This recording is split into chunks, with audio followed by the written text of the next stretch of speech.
అంటే అది నిలబెట్టుకునే మనుషులు కదా రాజకీయాల్లో ఉండాలి. మన ఇంటర్వ్యూ మొదలు పెడతాం. ఇది పాడమంటారా? ఇప్పుడు సరదాగా పాడుకునే రోజులన్నీ పోయినాయి. ఇప్పుడంతా కొట్లాడే రోజులు దగ్గర ఉంది. ఇప్పుడు పర్టికులర్గా ఆ బొట్ట అలా పెట్టడానికి కారణం ఏదైనా ఉందా అండి? మీ నాన్నగారు అంటే మీకు చాలా ఇష్టమని షూటింగ్ టైంలో ఉన్నప్పుడు నాన్నగారు కాలం చేశారని. దేవాలయం షూటింగ్ చేస్తున్నాం. సో అక్కడ ఫాదర్కి చితి పెట్టడం సీన్ నేను ఆ సమయంలో ఏంటంటే ఇక్కడ సో ఇంకా అలాగా ఆయన చనిపోవడం జరిగింది. అయితే నిప్పురవ్వ సినిమా తర్వాత మళ్ళీ బాలకృష్ణ గారితో చేయకపోవడానికి అంటే తర్వాత స్టోరీ ఏమీ సెట్ కాలేదంటారా? తర్వాత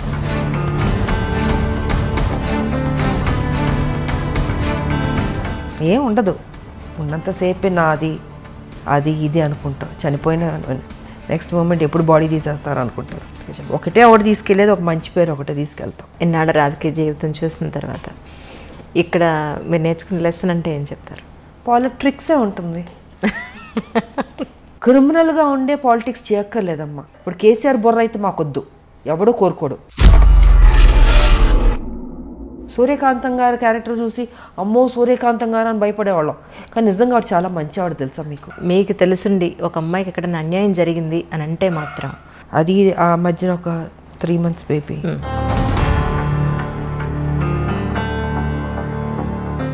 సమాజం పాడైపోయిందమ్మా. చాలా బాగా. అంటే తల్లి తెలంగాణ పార్టీ ఎందుకు పెట్టాలనిపించింది? ఎందుకు టీఆర్ఎస్లో విలీనం చేశారు? కొంతమంది నాయకుల వల్ల, నేను పేరు చెప్పుకోదలుచుకోలేదు, వాళ్ళు ముఖ్యమంత్రులు కూడా కావచ్చు ఆ రోజుకి. సో వాళ్ళు ఏంటంటే ఈ తెలంగాణ రావడం వాళ్ళకి ఇష్టం లేదు.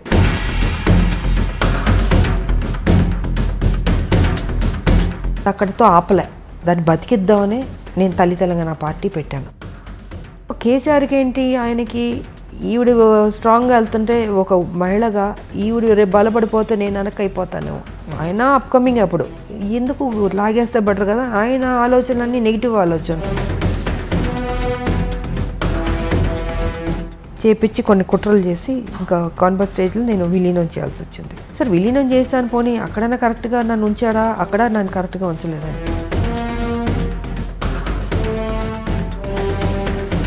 కాంగ్రెస్ ఇస్తున్నాం అని అనౌన్స్ చేసింది. అనౌన్స్ చేసిన నైటే నన్ను సస్పెండ్ చేస్తారు.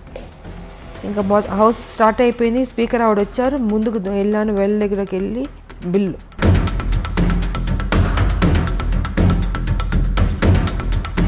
ఈయన చూస్తే ఈయన లేడు. అంటే ఆ ఘట్టంలో కూడా ఈయన లేడు. తెలంగాణ రావాలని ఇంట్రెస్ట్ లేదు ఆయనకి. 1200 మంది చనిపోయారు. వాళ్ళ ఆత్మ శాంతించాలంటే అసలు సిసలైన తెలంగాణ రావాలి అనుకుంటే ఆ తెలంగాణ రాలే. దోపిడీ తెలంగాణ జరుగుతుంది. మీకు వయసు అయిపోయింది, ఇంకెంతకాలం బతుకుంటారు?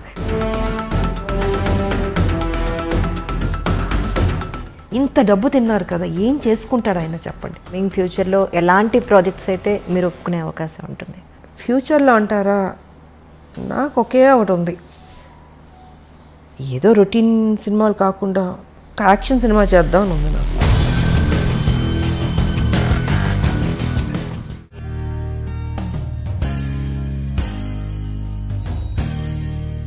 అందరికీ నమస్కారం అండి. ఈరోజు నిజంగా నా గెస్ట్ గురించి ఒక్క మాటలో నేను చెప్పలేను, కానీ ఒక చిన్న మాట చెప్పాలి. ఒక చిన్న పరిచయం, ఏదో ఒక ప్లేస్లో ఒక చిన్న పరిచయం. నిజంగా ఆ గెస్ట్కి నేను ఎప్పటికీ రుణపడున్నాను. ముందైతే గెస్ట్కి వెల్కమ్ చెప్పేద్దాం. మ్యామ్ నమస్కారం. నమస్తే. మిమ్మల్ని ఇలా కలవడం చాలా సంతోషంగా ఉంది. ఇంకోటి ఏంటంటే ఐ డ్రీమ్లో మీరు మొట్టమొదటిసారిగా మాకు ఇచ్చే first interview. I'm really so excited. మీకు చాలా రుణపడున్నాను. ఎలా అంటే చాలామంది నాతో అన్నారు, విజయశాంతి గారి దగ్గరికి ఏ ఒక్క లేడీ వచ్చినా సరే ఆవిడ ఒక్కసారి మాట ఇస్తే మాట తప్పరు అని. అందరు ఇలాగ చెప్తారులే అనుకున్నాను. నాదొక చాలా చిన్న పరిచయం. యాక్చువల్లీ నేను మీకు గుర్తున్నాను అనుకున్నాను. సరిలేరు నీకెవరు షూటింగ్ అప్పుడు కలిసాం, మీరు నన్ను అడిగారు. Yes ma'am. సో అప్పుడు అడిగింది ఇప్పుడు కుదిరింది. నిజం మ్యామ్. నాకు ఎంత సంతోషం అంటే మా లాక్డౌన్లో మీ డోర్ కొట్టి మ్యామ్ ఇంటర్వ్యూ ఒకసారి గుర్తు చేద్దామని వచ్చానంటే మీరు ఇక్కడి నుంచి అంజలి నువ్వు నాకు గుర్తున్నావు, నేను నీకు ఇంటర్వ్యూ ఇస్తాను, మాట ఇచ్చాను, ఇస్తాను అని అన్నారు. మాట ప్రకారం అలాగే నిలబెట్టుకున్నారు. Thank you. నాకు ఇప్పుడు అనిపిస్తుంది ఏంటి అంటే మీలాంటి వాళ్ళు కదా నిజంగా రాజకీయాల్లోకి రావాలి, మాట ఇచ్చారు అని అంటే అది నిలబెట్టుకునే మనుషులు కదా రాజకీయాల్లో ఉండాలి. But really ma'am such a great meeting with you. Thank you. చాలా చాలా సంతోషంగా ఉంది. అది నేను నా సంతోషం చెప్పలేకపోతున్నా ఒక మాట. మన ఇంటర్వ్యూ మొదలు పెడతాం ఇలా ఇంటర్వ్యూ మొత్తం పూర్తనే ఉంటారు. Really ma'am, really ma'am. Ma'am actually మీ లైఫ్ని ఒక 3 పార్ట్స్గా తీసుకుంటే, ఒకటి మీ పర్సనల్ లైఫ్, 2 సినీ రంగ ప్రవేశం, 3 రాజకీయ జీవితం. ఈ మూడింటిని ఐ డ్రీమ్లో ఒక బయోగ్రఫీ లాగా కమింగ్ జనరేషన్స్ ఎప్పుడు ఆల్మోస్ట్ యూట్యూబ్లో 100 సంవత్సరాలు ఉంటుందట. సో దీని ఒక బయోగ్రఫీ లాగా తీసుకుని మీ జీవితంలో ఈ 3 ఎలిమెంట్స్లో ఇంపార్టెంట్ ఎలిమెంట్స్ని అలా డీటెయిల్డ్గా తీసుకుందనే ఉద్దేశంతో వచ్చిన కారణం. ఈ అవకాశాన్ని ఇచ్చిన మీకు నిజంగా చాలా చాలా ధన్యవాదాలు. ఒక్కసారి ఇప్పుడు దసరా నవరాత్రులు నడుస్తున్నాయి, చాలా డిఫరెంట్గా పెట్టారు బొట్టు. ఈ బొట్టుకి దసరాకి లేదు, నేను దీక్షలో ఉన్నాను. నేను ఆ పూజ చేస్తున్నాను, నేను నవరాత్రి పూజలు. సో కొన్ని పూజలు అంటే నేను డెఫినెట్గా నేను చేస్తూ ఉంటాను. సో ఇది నవరాత్రి కాబట్టి అమ్మవారికి ఆ దీక్షలో ఇంకా చేస్తున్నాను నేను. ప్రశాంతంగా ఉంటుంది మాకు, అంటే మార్నింగ్ అన్ని పూజలే ఉంటాయి కదా మాకు. గేట్ లోపలికి వస్తుంటేనే గేట్లోకి వస్తుంది ఒక ఫ్లేవర్, ఒక పువ్వుల వాసన, ఒక అగరబత్తి ధూపం. అది ఇల్లంతా మొత్తం పూజలు అగరబత్తులు అన్నీ ఉంటాయి. ఇంకా దేవుడు అంటే ఆ పూజ అంటే ఇంకా దానికి మనం టైం కేటాయిస్తూ ఉంటాం.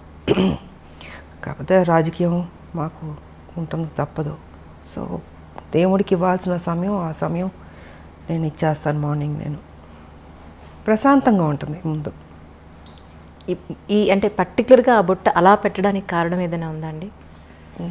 ఏమో నాకు తెలీదు. దేవుని దండం పెట్టుకుంటా అలా పెట్టేస్తాను అంతే. ఇలా పెట్టాలి అలా పెట్టాలని ఏమి ఉండదు. అది ఆ పూజ చేసినంతసేపు స్వామిలో ఆ లీనమైపోతున్నట్టు ఉంటుంది.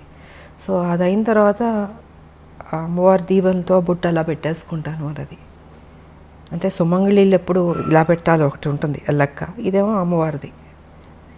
అది ఒక్కసారి మీ ఫ్యామిలీ గురించి, అమ్మ నాన్న. ఫ్యామిలీ గురించి చెప్పాలంటే నేను, మా మదరు, మా ఫాదరు, ఒక అన్నయ్య, నలుగురమే. కథ ఫ్యామిలీ పరంగా చూసుకుంటే చాలా పెద్ద ఫ్యామిలీ. బట్ మా మదర్కి ఫాదర్కి నేను మా అన్నయ్య ఆయన జస్ట్ ఒక 2-3 years బ్యాక్ చనిపోయారు. సో నేను ఒక్కదానే ఉన్నాను. అండ్ ఇప్పుడు నేను నా భర్త, అంతే, ఇద్దరమే. చిన్న ఫ్యామిలీ ఇప్పుడు. కానీ మీ గురించి తెలుసుకోవాలి ఇంటర్వ్యూ కోసం అన్నప్పుడు నాకు యూట్యూబ్లో చాలా వీడియోలు మీ నాన్నగారు అంటే మీకు చాలా ఇష్టమని, మీరు షూటింగ్ టైంలో ఉన్నప్పుడు నాన్నగారు కాలం చేశారని, దాన్ని అసలు ఆ టైంలో మీరు కళ్ళు తిరిగి పడిపోయారని కూడా కొన్ని వీడియోలో చెప్పడం జరిగింది. ఒక్కసారి నాన్నగారి గురించి తెలుసు. యాక్చువల్గా దేవాలయం షూటింగ్ చేస్తున్నాం, అమరావతి, గుంటూరు నుంచి అమరావతి. సో అక్కడ షూటింగ్ చేస్తుంటే అక్కడ ఏంటంటే ఫాదర్కి చితి పెట్టడం సీను, టి కృష్ణ గారు డైరెక్షన్, దేవాలయం, శ్రవణ్ బాబు గారిని. సో అక్కడ ఫాదర్కి చితి పెట్టడం సీన్ నేను వెళ్ళి కూతురు చితి పెడుతుంది. ఆ సమయంలో ఏంటంటే ఇక్కడ చెన్నైలో అప్పుడు మా నాన్నగారు పోవడం జరిగింది. నాకు తెలీదు, చెప్పలే, టి కృష్ణ గారు ఎవరు చెప్పలే. సరే ఈవినింగ్ షూటింగ్ అంతా అయిన తర్వాత ఇన్ఫర్మేషన్ వచ్చింది. ఇప్పుడంటే మనకు సెల్ ఫోన్స్ ఉన్నాయి, అప్పుడంతా ల్యాండ్ లైన్, టైం పట్టేది, దొరికేది కాదు. ఐ థింక్ 6:37కి టి కృష్ణ గారికి వచ్చింది మెసేజ్, ఇలాగా ఫాదర్ పోయారనేసి. సో ఆయన ఏం చేశారంటే పోయారని చెప్పలే నాకు. నైట్ షూటింగ్ ఉండింది, డే అంతా శ్మశానంలో షూటింగు, నైట్ వచ్చి ఈ దశావతారాలు పాటలు తీస్తున్నాం అది. సో దానికి నేను డ్రెస్ చేంజ్ చేసుకోవడానికి క్లాసికల్ డ్రెస్ చేసుకుని రెడీ అయ్యి వస్తున్నాను. టి కృష్ణ గారు అన్నారు, ఇలా నాన్నగారు బాగాలేదంట, బయలుదేరమ్మన్నారు అన్నారు. అంతే చెప్పారు. ఏమైందంటే లేదు బాగాలేదన్నారు, అంతే, టెన్షన్ అవ్వబాకమ్మా, బాగాలేదన్నారు అన్న. సరే ఆల్మోస్ట్ అన్ని ట్రైన్లు వెళ్ళిపోయినాయి. నైటు అంటే అమరావతి నుంచి గుంటూరుకు రావాలి కదా, వచ్చేటప్పటికి 11-12 అయినట్టుంది నాకు. ఇంకా 12 లాస్ట్ ఒక ట్రైన్ ఉండింది, ఆ ట్రైన్ పట్టుకుని నేను చెన్నైకి వచ్చాను. చెన్నైకి వచ్చి ఇంటికి వచ్చి చూసేటప్పటికి నాన్నగారు పడుకుని ఉన్నారు. నాకేం అర్థం కాలే, అట్లా టోటల్గా అప్సెట్ అయిపోయి మదర్ అక్కడ కూర్చున్నారు. ఆవిడ ఏడుస్తుంది, నాకేం అర్థం కావట్లేదు. ఎందుకంటే మా నాన్నగారు అంటే చాలా ఇష్టం నాకు నిజంగా. సో ఇంకా అలాగా ఆయన చనిపోవడం జరిగింది. అండ్ దాని తర్వాత మళ్ళీ 1 year గ్యాప్లో మా మదర్ పోయారు. అంటే ఒక దెబ్బ మీద ఇంకొక దెబ్బ. ఆ ఏజ్ చిన్నపిల్లని ఏం తెలుస్తుంది మనకి. తల్లిదండ్రులు ఉండాలని కోరుకుంటాం. అలాంటిది నాన్నగారు ఎన్నో కళ్ళుగా అన్నారు నా కూతురు పెద్ద స్టార్ అవ్వాలి అనేసి. సో ఆ టైం అప్కమింగ్ స్టేజ్ అప్పుడంతా. ఆ సమయంలో ఆయన లేకపోవడం అన్నది పెద్ద సెట్ బ్యాక్ నాకు, నా జీవితంలో పెద్ద బ్లో నాకు. ఇంకా అక్కడి నుంచి మళ్ళీ కోలుకుంటూ మళ్ళీ ముందుకెళ్తుంటే మళ్ళీ మా మదరు ఇంకా ఇది జీవితం అనుకుని ఇంకా అన్నీ నేనే భుజాన్ని వేసుకొని దిగమింగుకొని బాధ్యత తీసుకుని ఇంకా పనే నాకు సర్వస్వం అనుకుని ముందుకెళ్ళడం జరిగింది. అలా జరిగింది మా మదర్ ఫాదర్ది. కానీ ఒక ఆడపిల్లకండి, అంటే అబ్బాయి సొసైటీలో ఏది ఉన్నా, ఎవరి సపోర్ట్ ఉన్నా లేకపోయినా ఈజీగా అమ్మాయితో కంపేర్ చేస్తే ఈజీగా గెటన్ అయిపోగలుగుతాడు. కానీ ఒక అమ్మాయికి పేరెంట్స్ సపోర్టు, పేరెంట్స్ తర్వాత ఒక మంచి భర్త సపోర్ట్ లేకపోతే అంత ఈజీగా ఏ ప్రొఫెషన్లో ఉన్నా పైకి రావడం ఈజీ కాదమ్మా, చాలా టఫ్ అది. కాకపోతే నాకేంటంటే ఫస్ట్ మదర్ ఫాదర్ పోవడం వల్ల లైఫ్ విలువ, వాల్యూ, బాధ్యత అన్నీ ఆటోమేటిక్గా దేవుడు నాకు తెలిసేటట్టు చేశాడు అనిపిస్తుంది. సో రైట్ టైంలో ఒక ఏజ్లో మ్యారేజ్ కూడా, అది కూడా నాకు దేవుడు చేశాడన్నదే. ఎవరు లేరు కదా పెద్దలు, ఇలాగ ఈ అమ్మాయికి పెళ్లి సంబంధం చూడాలి, ఈ అబ్బాయికి పెళ్లి చేయాలి అనేది చెప్పేవాళ్ళు లేరు, చూసేవాళ్ళు లేరు. నాకు ఉన్న తల్లిదండ్రులు నిద్రపోయారు. నాకు తెలియకుండా నా లైఫ్లో నా భర్త ఆయన రావడం, కలవడం, అనుకోవడం, పెళ్లి చేసేసుకో, ఆల్ ఆఫ్ సడన్ అన్నీ 6 to 7 monthsలో జరిగిపోయినాయి. సో రైట్ టైంలో రైట్ డెసిషన్ అంటారు చూసారా, అలాగా రైట్ టైంలో దేవుడు ఆయనే నాకు, అంటే ముక్కోడి దేవతలు పెళ్లి చేస్తారన్నట్టు ముక్కోడి దేవతలు దీవించినట్టు ఉండింది నాకు మంచి భర్త ఇచ్చి. రైట్ టైంలో ఒక సపోర్ట్ ఉండాలి అన్నది జరిగింది. సో లైఫ్ ఇదైంది. బట్ ఆడపిల్లలకి ఎప్పుడూ తల్లిదండ్రులు ఉండాలమ్మా. కొంతమందికి స్మూత్గా వెళ్తుంది, కొంతమందికి టఫ్గా ఉంటుంది. సో నాకేంటి అన్నీ దెబ్బలే కదా జీవితంలో, అన్నీ స్మూత్గా ఎప్పుడు లేదు నా లైఫ్.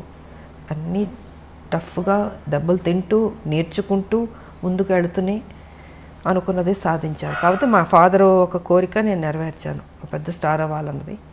దాని తర్వాత మా భర్త సేమ్ అదే బాధ్యత ఆయన తీసుకుని, ఆయన కూడా అక్కడితో ఆపలే. పెళ్ళైన తర్వాత ఏదో ఇంట్లో కూర్చోబెట్టడం లేదు, ఆయన కూడా ఆ బాధ్యత తీసుకుని, ఆ టాలెంట్ ఉన్నవాళ్ళు ఇంట్లో ఉండకూడదు అన్నది ఆయన ఆలోచన కూడా.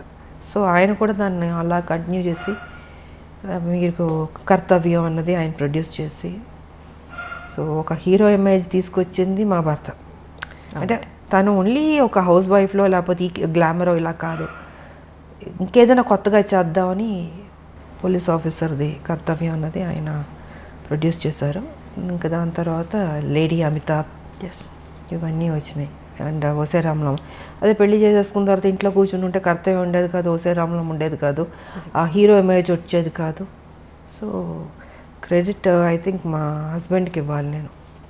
జనరల్గా మనకు ఉంటాం, చాలే పెళ్లి చేసుకుందాం సెటిల్ అయిపోదాం అనుకుంటాం, కానీ అలా అనుకోలేదు. ఇంకా అది కూడా కాదు, దాని తర్వాత మళ్ళీ పాలిటిక్స్ కూడా నా మనసులో ఉంటుంది మనకి. కాకపోతే అవన్నీ జరుగుతాయా అని ఒక డౌట్ కూడా ఉంటుంది. కానీ వెనక నేను సపోర్ట్ చేసి ముందుకు నడిపిస్తూ, ఈ దారిలో వెళ్ళు, ఈ దారిలో నువ్వు చేయి, నీ డ్యూటీ నువ్వు కరెక్ట్గా చేయి, ఆటోమేటిక్గా అన్నీ సర్దుకుంటాయి, మంచి జరుగుతాయి అన్నది ఆయన చెప్పింది. ఇంకా అలాగా. కానీ ఒక విమెన్ ఏ ఇండస్ట్రీలో ఉన్నా సరే ఒక ఇమేజ్ తెచ్చుకోవడం, వాళ్ళకంటూ ఒక గుర్తింపు తెచ్చుకోవడం అనేది చాలా కష్టం.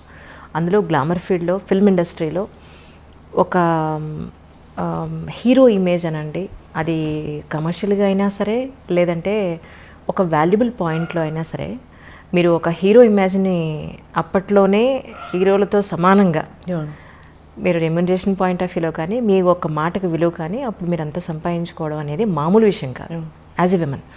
సో అదంతా ఈజీ అండి. ఒక అమ్మాయికి ఒక హీరో ఇమేజ్ని తీసుకొచ్చి, ఫస్ట్ థింగ్ ఏంటంటే మనం మెంటల్గా ప్రిపేర్ అవ్వాలి. హీరోలు ఫైట్ చేసేది మనం చూస్తాం. మేము హీరోలు పక్కన చేసేటప్పుడు కొన్ని సీన్స్లో వచ్చి హీరో ఫైట్ చేస్తుంటాడు, మనం రియాక్షన్ ఇవ్వాలి. అప్పుడు అనిపించేది అయ్యో పాపం ఇంత కష్టపడుతున్నారు, ఇంత ఎగురుతున్నారు, కొడుతున్నారు, దెబ్బలు తగులుతుంటాయి వాళ్ళు కూడా. అలాంటిది నాకు వచ్చేటప్పటికి అసలు ఫస్ట్ నాకు కొంచెం టైం పట్టింది నేను అడ్జస్ట్ అవ్వడానికి. అంటే ఆ ప్యాటర్న్లోకి తీసుకురావడం, నా ఫిజిక్ కావచ్చు, నా ఆ స్టైల్ కావచ్చు, ఒక మహిళలా చేసినట్టు ఉండకూడదు. అంటే ఒక హీరో ఒక రఫ్ అండ్ టఫ్ ఆ బాడీ లాంగ్వేజ్ తెచ్చుకోవాలి, దాంట్లో ఇమిడిపోవాలి. సో ఇట్ టుక్ టైం నాకు అది అడ్జస్ట్ అవ్వడానికి. అండ్ ఫస్ట్ పిక్చర్కి నా ఫైట్స్కిను సెకండ్ థర్డ్ దానికి ఇది ఇంప్రూవైజ్ చేసుకుంటూ వెళ్ళాను. సో ఇంకా దాని తర్వాత ది బెస్ట్ అన్న పేరు తెచ్చుకున్నాను నేను. అండ్ ఇంకోటి ఏంటంటే ఎందుకు చేయలేము, మనం చేద్దాం, రిస్క్ అయినా పర్లేదు. అప్పుడు మాకు ఈ గ్రాఫిక్స్ అంత లేదు. సో ఏదన్నా కూడా ఒరిజినలే ఉండదు, డూప్ లేకుండా చేసేదాన్ని. చేద్దామని మాస్టర్లతో కన్విన్స్ చేసి ఇంకా సాహసాలే అన్నీ. ఎంత 20 అడుగులో 30 అడుగులు దూకమన్నా దూకేవాళ్ళం. మళ్ళీ గన్ ఒకటి పట్టుకుని దాంతో షూట్ చేసుకుంటూ, మామూలు కాదు అసలు. సో ఇలాగా ఇంప్రూవైజ్ చేసుకుంటూ ఇంకా బెటర్మెంట్ చేద్దాం అన్నది సినిమా నుంచి సినిమాకి బెటర్ అయింది నాకు. సో నన్ను నేను ప్రూవ్ చేసుకోగలిగాను, ఒక యాక్షన్ హీరోలే కాదు హీరోయిన్ కూడా చేయగలుగుతుందని. మళ్ళీ దాంట్లో స్టైల్ ఉండాలి, అందం ఉండాలి. ఏదో కొట్టామన్నట్టు కాకుండా ఎక్స్ప్రెషన్ ఉండాలి, బాడీ లాంగ్వేజ్ కరెక్ట్గా ఉండాలి, ఫినిషింగ్ బాగుండాలి. అది డ్యాన్స్ కావచ్చు, ఫైట్స్ కావచ్చు, ఏదైనా బ్యూటీ ఉండాలి, న్యాచురల్గా ఉండాలి, ఆర్టిఫిషియల్గా ఉండకూడదు. ఏదో ఇప్పుడు జంప్ చేయమన్నారు ఇలా జంప్ చేయడం కాదు, ఒరిజినల్గా జంపింగ్లానే ఉండాలి, రఫ్ లుక్ ఉండాలి. సో ఇలాగ నా బాడీని నేను మలుచుకుంటూ చేశాను నేను. కానీ ఫిల్మ్ ఇండస్ట్రీలో ఒక అమ్మాయికి గ్లామర్ పాత్రలు జనరల్గా అందరికీ వస్తుంటాయి, కానీ ఆర్టిస్ట్ వాళ్ళలో ఉన్న నటనని బయటికి తీసుకురాగలిగే డైరెక్టర్లు కానీ, అలాంటి సినిమాలు కానీ, అలాంటి కథలు కానీ, you are really so blessed. ఒక స్వయం కృషి తీసుకున్న, వందే మాతరం తీసుకోవాలంటే టి కృష్ణ గారు అండి. అవునండి, ఆయనకి నేను రుణపడి ఉన్నాను, థ్యాంక్స్ చెప్పుకోవాలి. ఎందుకంటే ఆయన ఎక్కడున్నా ఆయన బ్లెస్సింగ్స్ ఉన్నాయి. తనలో ఒక నటన ఉందన్నది నేటి భారతంలో తీసుకొచ్చాడు బయటికి. తీసుకొచ్చి నాకు రావాల్సిన పేరు అద్భుతంగా వచ్చింది. విజయశాంతి ఓన్లీ గ్లామర్ కాదు, తను నటించగలుగుతుందని ఆ క్రెడిట్ కృష్ణ గారికి వెళ్తుంది. ఆయన ఏం చేశారు, అక్కడితో కాకుండా ఆయన అన్ని సినిమాల్లో విజయశాంతినే ఉంచాలి. అంటే ఆయన మైండ్ సెట్లో ఏముంది, ఓ రెవల్యూషనరీ ఫిల్మ్స్ అంటే అది తను సూట్ అవుతుంది, ఆయన రాసుకున్న కథకి ఆ పాత్రకి తను న్యాయం చేయగలుగుతుంది, తన ఎక్స్ప్రెషన్స్ బాగా రాబట్టగలుగుతుంది, సో బాగుంది అన్నది ఆయన మైండ్లో పెట్టుకుని ప్రతి సినిమాకి ఇంక తనే ఉండాలి, శాంతమ్మే ఉండాలి. ఆయనతో ఆప్యాయతగా పిలిచాడు శాంతమ్మ అని. సో ఆయన ప్రతి సినిమాలకు పెట్టేవారు. నేను ఒక స్టేజ్లో అన్న అని పిలిచేదా, అన్న మీకు బోరు కొట్టదా, అన్ని సినిమాల్లో నేనే పడతాను, ఇంకొక హీరోయిన్ పెట్టండి అన్న. లేదు శాంతమ్మ నువ్వే చేయాలి, నువ్వే బాగా చేస్తున్నావు అనేసి. ఒక స్టేజ్లో అయితే ప్రతిఘటన అయితే నేను అన్నాను, కథ విన్నాను బాగుంది, బట్ నాకు డేట్లు కుదరలేదు, టోటల్గా బిజీగా ఉన్నాను. అప్పుడు అన్నాను, అన్న కుదరట్లేదు అంటే, నువ్వు చెయ్యాలి, ఇది నువ్వు చేయకపోతే నేను చెయ్యను, భీష్మించి కూర్చున్నాడు ఆయన. ఇంకా ఏంటంటే ఆఖరికి అందరు ప్రొడ్యూసర్ని రిక్వెస్ట్ చేసి 1 నెల నాకు ఇవ్వండి అని 1 month నాకు వెళ్ళాను. వైజాగ్ వెళ్ళి కంప్లీట్ చేసుకుని వచ్చేసాను. సో అంటే నేను చేయలేను అనుకున్నది దేవుడు కూడా అక్కడ కూడా నువ్వే చేయాలన్నట్టు చేయించాడు. అదొక మలుపు. మళ్ళీ సూపర్ స్టార్ అన్నది ప్రతిఘటనతో స్టార్ట్ అయింది నాకు ఆ టైటిల్. కానీ అప్పట్లో ప్రతిఘటన అంటే ఒక రెవల్యూషన్ తీసుకొచ్చి, అసలు యాక్చువల్గా చాలా చిన్నమ్మాయి నేను. ఎగ్జాక్ట్లీ అందరూ అందరూ ఏమన్నారంటే, అదేంటి కృష్ణ మరీ చిన్నపిల్లతో యాక్ట్ చేపిస్తున్నావు, ఒక లెక్చర్ క్యారెక్టర్ అంటే ఒక 30 ఏళ్ళు 40 ఏళ్ళు ఊహించుకుంటారు, బట్ ఆల్మోస్ట్ చాలా యంగ్ నేను అంటే అందరూ క్రిటిసైజ్ చేశారు. అదేంటది ఆవిడ మరీ చిన్నపిల్ల ఉంది, చేయగలుగుతుందా, చేయలేదు, తప్పు చేస్తున్నావు, డెసిషన్ రాంగ్ అవుతుంది అని కృష్ణ గారితో. అంటే నాకు తెలుసు ఏం చేయించాలని కొంచెం గెటప్ అంతా వేసి 3 వేసి కొంచెం పెద్ద అమ్మాయిలా కనపడేటట్టు చేసి నేను కూడా ఛాలెంజ్గా తీసుకున్నాను. ఎప్పుడైతే క్రిటిసైజ్ చేశారో నువ్వు చేయలేవేమో అని, ఎందుకు చేయలేను, నన్ను ఎప్పుడైనా అలా అంటే నాకు నేను ఊరుకోలేను, ఇంక దాన్ని ఛాలెంజ్గా తీసుకుంటాను. ఇంక తీసుకుని సో కృష్ణ గారు పట్టుబట్టడం, నేను ఆ ఛాలెంజ్గా తీసుకోవడం, అది అద్భుతంగా సక్సెస్ అయింది.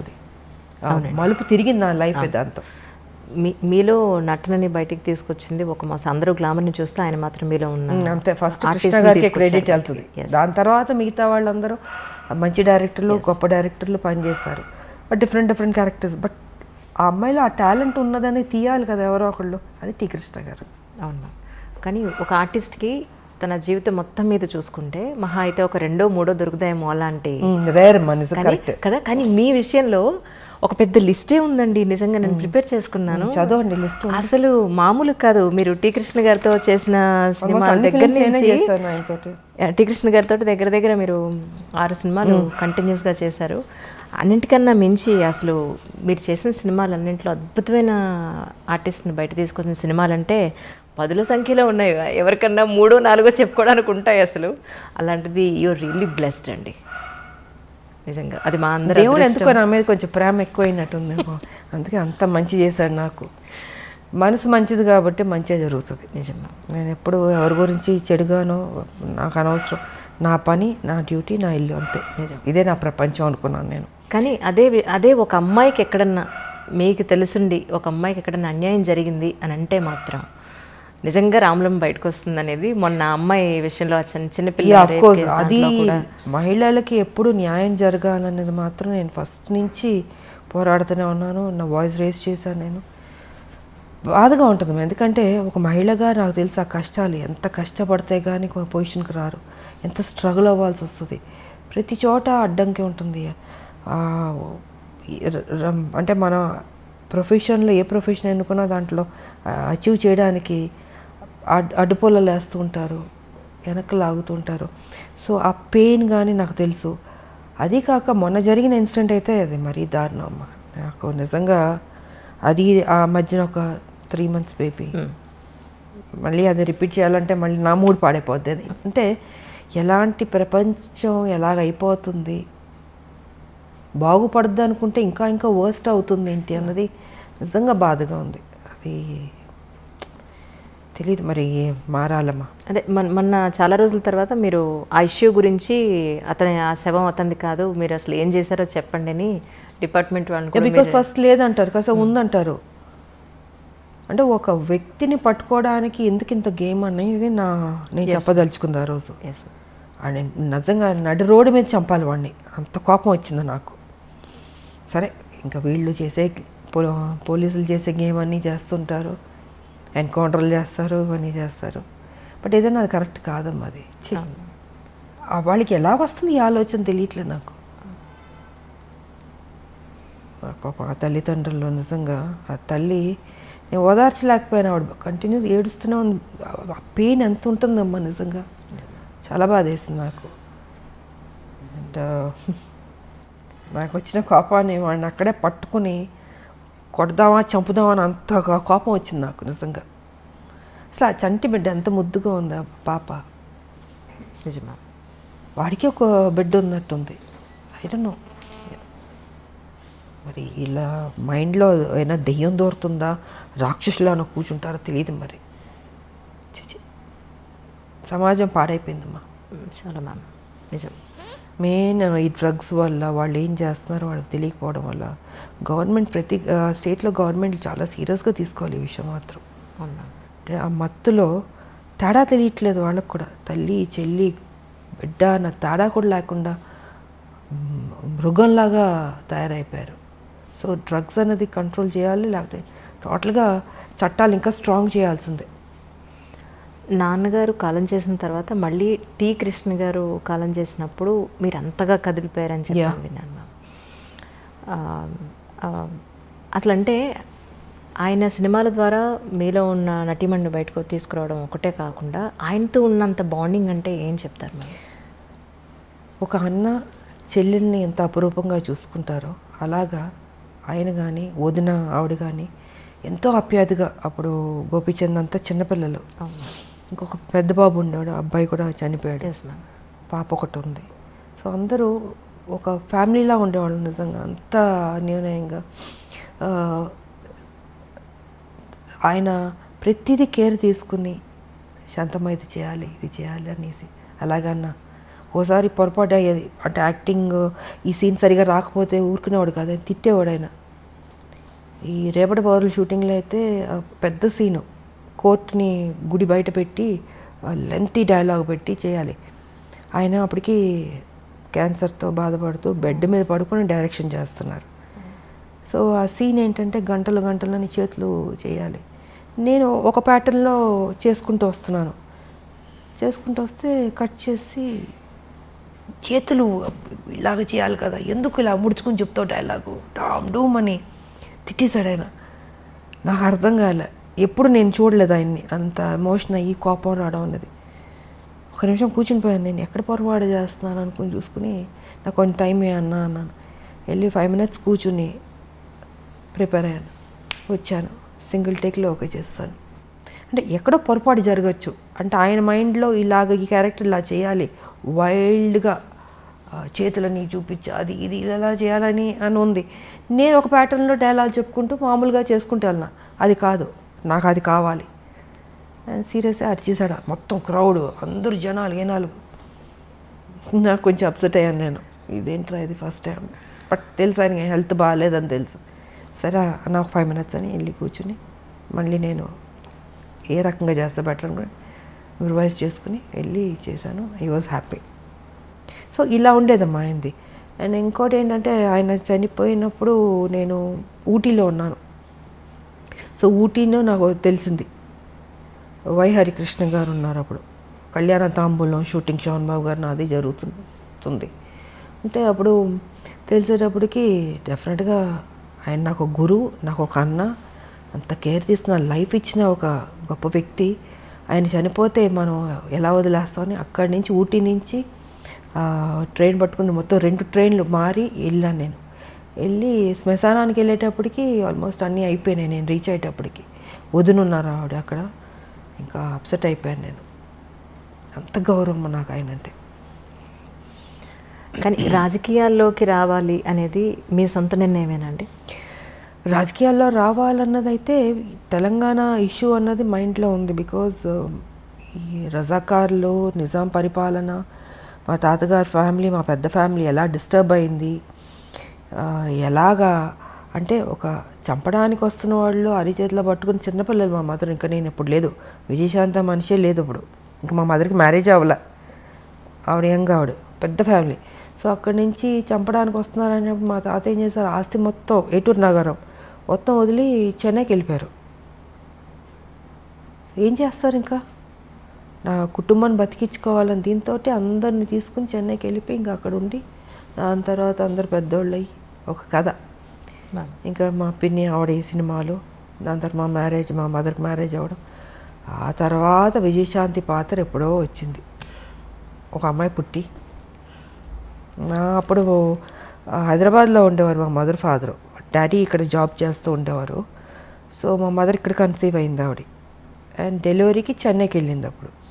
సో ఇలాగా విజయశాంతి అప్పుడు బయట ప్రపంచానికి వచ్చింది. కానీ సపరేట్ తెలంగాణ అప్పుడు సో అలాగా దీంతో నాకు మా మదరు ఒక సర్టన్ టైంలో ఇలా అలా చెప్పే మామూలు కూర్చుంటాం మదర్ నేను కూర్చుని మాట్లాడుకున్నప్పుడు ఏంటంటే ఆవిడ చిన్నప్పుడు ఏం జరిగింది, రజాకార్లు, నిజాం పరిపాలన, ఇవన్నీ చెప్తూ ఎక్కడో తెలియని ఒక విత్తనం పడింది బుర్రలో. సరే ఆ సాఫ్ట్ కార్నర్ అలా వచ్చి ఒక స్టేజ్లో తెలంగాణ అన్న దీని మీద ఒక టాపిక్ వచ్చినప్పుడు ఇంకా మా హస్బెండ్ కూడా as you have to do అన్నది. ఇంకా ఆయన నన్ను టైం వచ్చింది, ఎంటర్ ది డ్రాగన్ లాగా వార్ ఫీల్డ్లోకి దిగు అన్నది ఇంకా ఆయన చెప్పడం, మనం దిగడం మొదలుపెట్టాం. 1998 జనవరి 26 బీజేపీలో చేరడం జరిగింది. కానీ బాలకృష్ణ గారితో, చిరంజీవి గారితో ఎక్కువ సినిమాలు చేశారు, ఆల్మోస్ట్ 17-18 సినిమాలు దగ్గర. ఒక సినిమా అటు ఇటులో చిరంజీవి గారితో ఎక్కువ, బాలకృష్ణ ఇద్దరు ఎక్కువ, జస్ట్ 1 or 2 మూవీస్, పెద్దగా డిఫరెన్స్ కూడా అవును. అయితే నిప్పురవ్వ సినిమా తర్వాత మళ్ళీ బాలకృష్ణ గారితో చేయకపోవడానికి అంటే తర్వాత స్టోరీ ఏమి సెట్ కాలేదంటారా? తర్వాత చేయకపోవడానికి కానీ ఎవరితో చేయకపోవడానికి కాదమ్మా, పరిస్థితులను బట్టి ఆ రోజుకి వేరే సినిమాల కమిట్మెంట్లను బట్టి. ఇప్పుడు ఒక సినిమా వచ్చినప్పుడు మనం చేయగలుగుతాం, బాగుంటే చేస్తాం. అలాగా ఆ తర్వాత మళ్ళీ నాకు నా ఇమేజ్ డిఫరెంట్గా వెళ్ళి కొంచెం ఆ హీరో ఇమేజ్ వచ్చేటప్పటికి నేను ఇంకూ హీరోయిన్ సబ్జెక్ట్స్ మీద ఆ హీరో ఫిల్మ్స్ లాగా ఎక్కువ చేయాల్సి వచ్చింది. సో కుదరలేదు నాకు, ఇంకా రెమ్యునరేషన్లు పెరిగిపోయినాయి. ఎగ్జాక్ట్లీ. హైయెస్ట్ రెమ్యునరేషన్ తీసేసుకున్నాను. సో న్యాచురల్గా నేను ఒక హీరో అయిపోయాను కాబట్టి ఇంకా నా సినిమాలు నేను చేసుకుంటూ ముందుకు వెళ్ళాల్సి వచ్చింది. అలాగా గ్యాప్ వచ్చింది, అంతేగాని ఇంకేంటి. ఒక హీరోయిన్గా అప్పటి వరకు హీరో పక్కన హీరోయిన్గా యాక్ట్ చేసిన ఒక హీరోయిన్, టాప్ మోస్ట్ హీరోయిన్. మీరు ఆల్మోస్ట్ టాప్ మోస్ట్ హీరోలు అందరితో కలిసి మీరు వర్క్ చేశారు. 60 మంది ఉంటారు అనుకుంటా, బహుశా 60 మంది హీరోలతో అనుకుంటారు. ఎగ్జాక్ట్లీ. అంటే కొత్త వాళ్ళు, చిన్నవాళ్ళు, మా అందరూ ఆల్ అండ్ ఆల్. సో అలాంటి ఒక హీరోయిన్ తర్వాత మిమ్మల్ని బేస్ చేసుకుని స్టోరీస్ రావడం అనేది మొదలయ్యేది. దాని తర్వాత అలాంటి హీరోయిన్ని మళ్ళీ ఒక హీరో పక్కన పెట్టడం అని అంటే అది ఆల్మోస్ట్ ఇద్దరు హీరోల బరువు, ఒక మాట చెప్పాలంటే. అది కథాపరంగా కానీ ఆర్థికంగా. అంటే హీరో ఇమేజ్ వచ్చిన తర్వాత కూడా గ్యాంగ్ లీడర్ చేశాను కదా. గ్యాంగ్ లీడర్ చేశాను, మెకానికల్ అల్లుడు చేశాను. సో చేశాను నేను, బట్ ఎక్కువ దాని మీద నేను ఫోకస్ పెట్టాను. ఇంకా హీరో ఇమేజ్ ఒకటో రెండో తప్ప, ఇంకా దాని తర్వాత కుదరలే. ఒక హీరోయిన్కి హీరోయిన్ సెంట్రిక్ మూవీస్ రావడం అనేది ఇక అది పీక్ పరాకాష్ట అంటారా మీ ఉద్దేశ ప్రకారం? అంతే కదా. నేనే ఊహించుకోలేదు అసలు నా లైఫ్లో ఇలాగ ఒక హీరో ఇమేజ్ వస్తుంది, నేను యాక్షన్ సినిమాలు చేస్తాను, ఎంత రిస్క్ తీసుకుంటాను, ఎంత హైయెస్ట్ పేడ్ హీరోయిన్ అవుతాను, నేను నా లైఫ్లో నేను ఊహించలేదు. నిజంగా అది గాడ్ గిఫ్ట్ అనే చెప్పాలి. ఇప్పటికి ఇది ఎలా జరిగిందో నేను అనుకుంటాను అప్పుడప్పుడు కూర్చున్నప్పుడు. ఇది నిజమేనా, ఇది అంత మాయా? ఒక్కోసారి బట్ అది మాయే, లైఫ్ అంటే మాయే, ఏం ఉండదు. ఉన్నంతసేపే నాది అది ఇది అనుకుంటాం. చనిపోయిన నెక్స్ట్ మూమెంట్ ఎప్పుడు బాడీ తీసేస్తారు అనుకుంటారు. సో ఏది తీసుకెళ్ళాం మనం, ఒకటే ఒకటి తీసుకెళ్ళేది, ఒక మంచి పేరు ఒకటే తీసుకెళ్తాం. ఉన్నంత వరకు మంచి చేసామా, ఎగ్జిట్ అయ్యామా, అదే చూసుకోవాలి. 10 మందికి ఉపయోగపడాలి, ఆ హెల్పింగ్ నేచర్ ఉండాలి. ఏది తీసుకెళ్ళినప్పుడు ఎందుకు స్వార్థం ఎందుకు ఉండాలి, ఎందుకు పిసినారులా ఉండాలి? 10 మందికి అన్నం పెట్టండి, కష్టం ఉన్న వాళ్ళని ఆదుకోండి. మీరు చనిపోయేటప్పుడు ఏమో తీసుకెళ్ళరు కదా, మరి ఎందుకు ఆ మెంటాలిటీ ఎందుకు అలా ఉంటుంది మీకు? అది కరెక్ట్ కాదనేది నేను చెప్పదలుచుకుంది.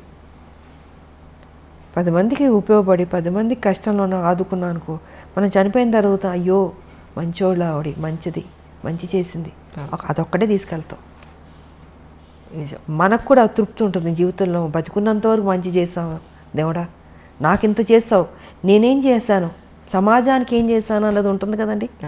సో ఆ సమాజానికి ఏం చేయాలన్నది రాజకీయ పరంగా చేయగలుగుతాం, లేదా సోషల్ వర్క్ చేయగలుగుతాం. సోషల్ వర్క్ చేశాను, రాజకీయ పరంగా నేను చేసుకుంటూ వెళ్ళాను.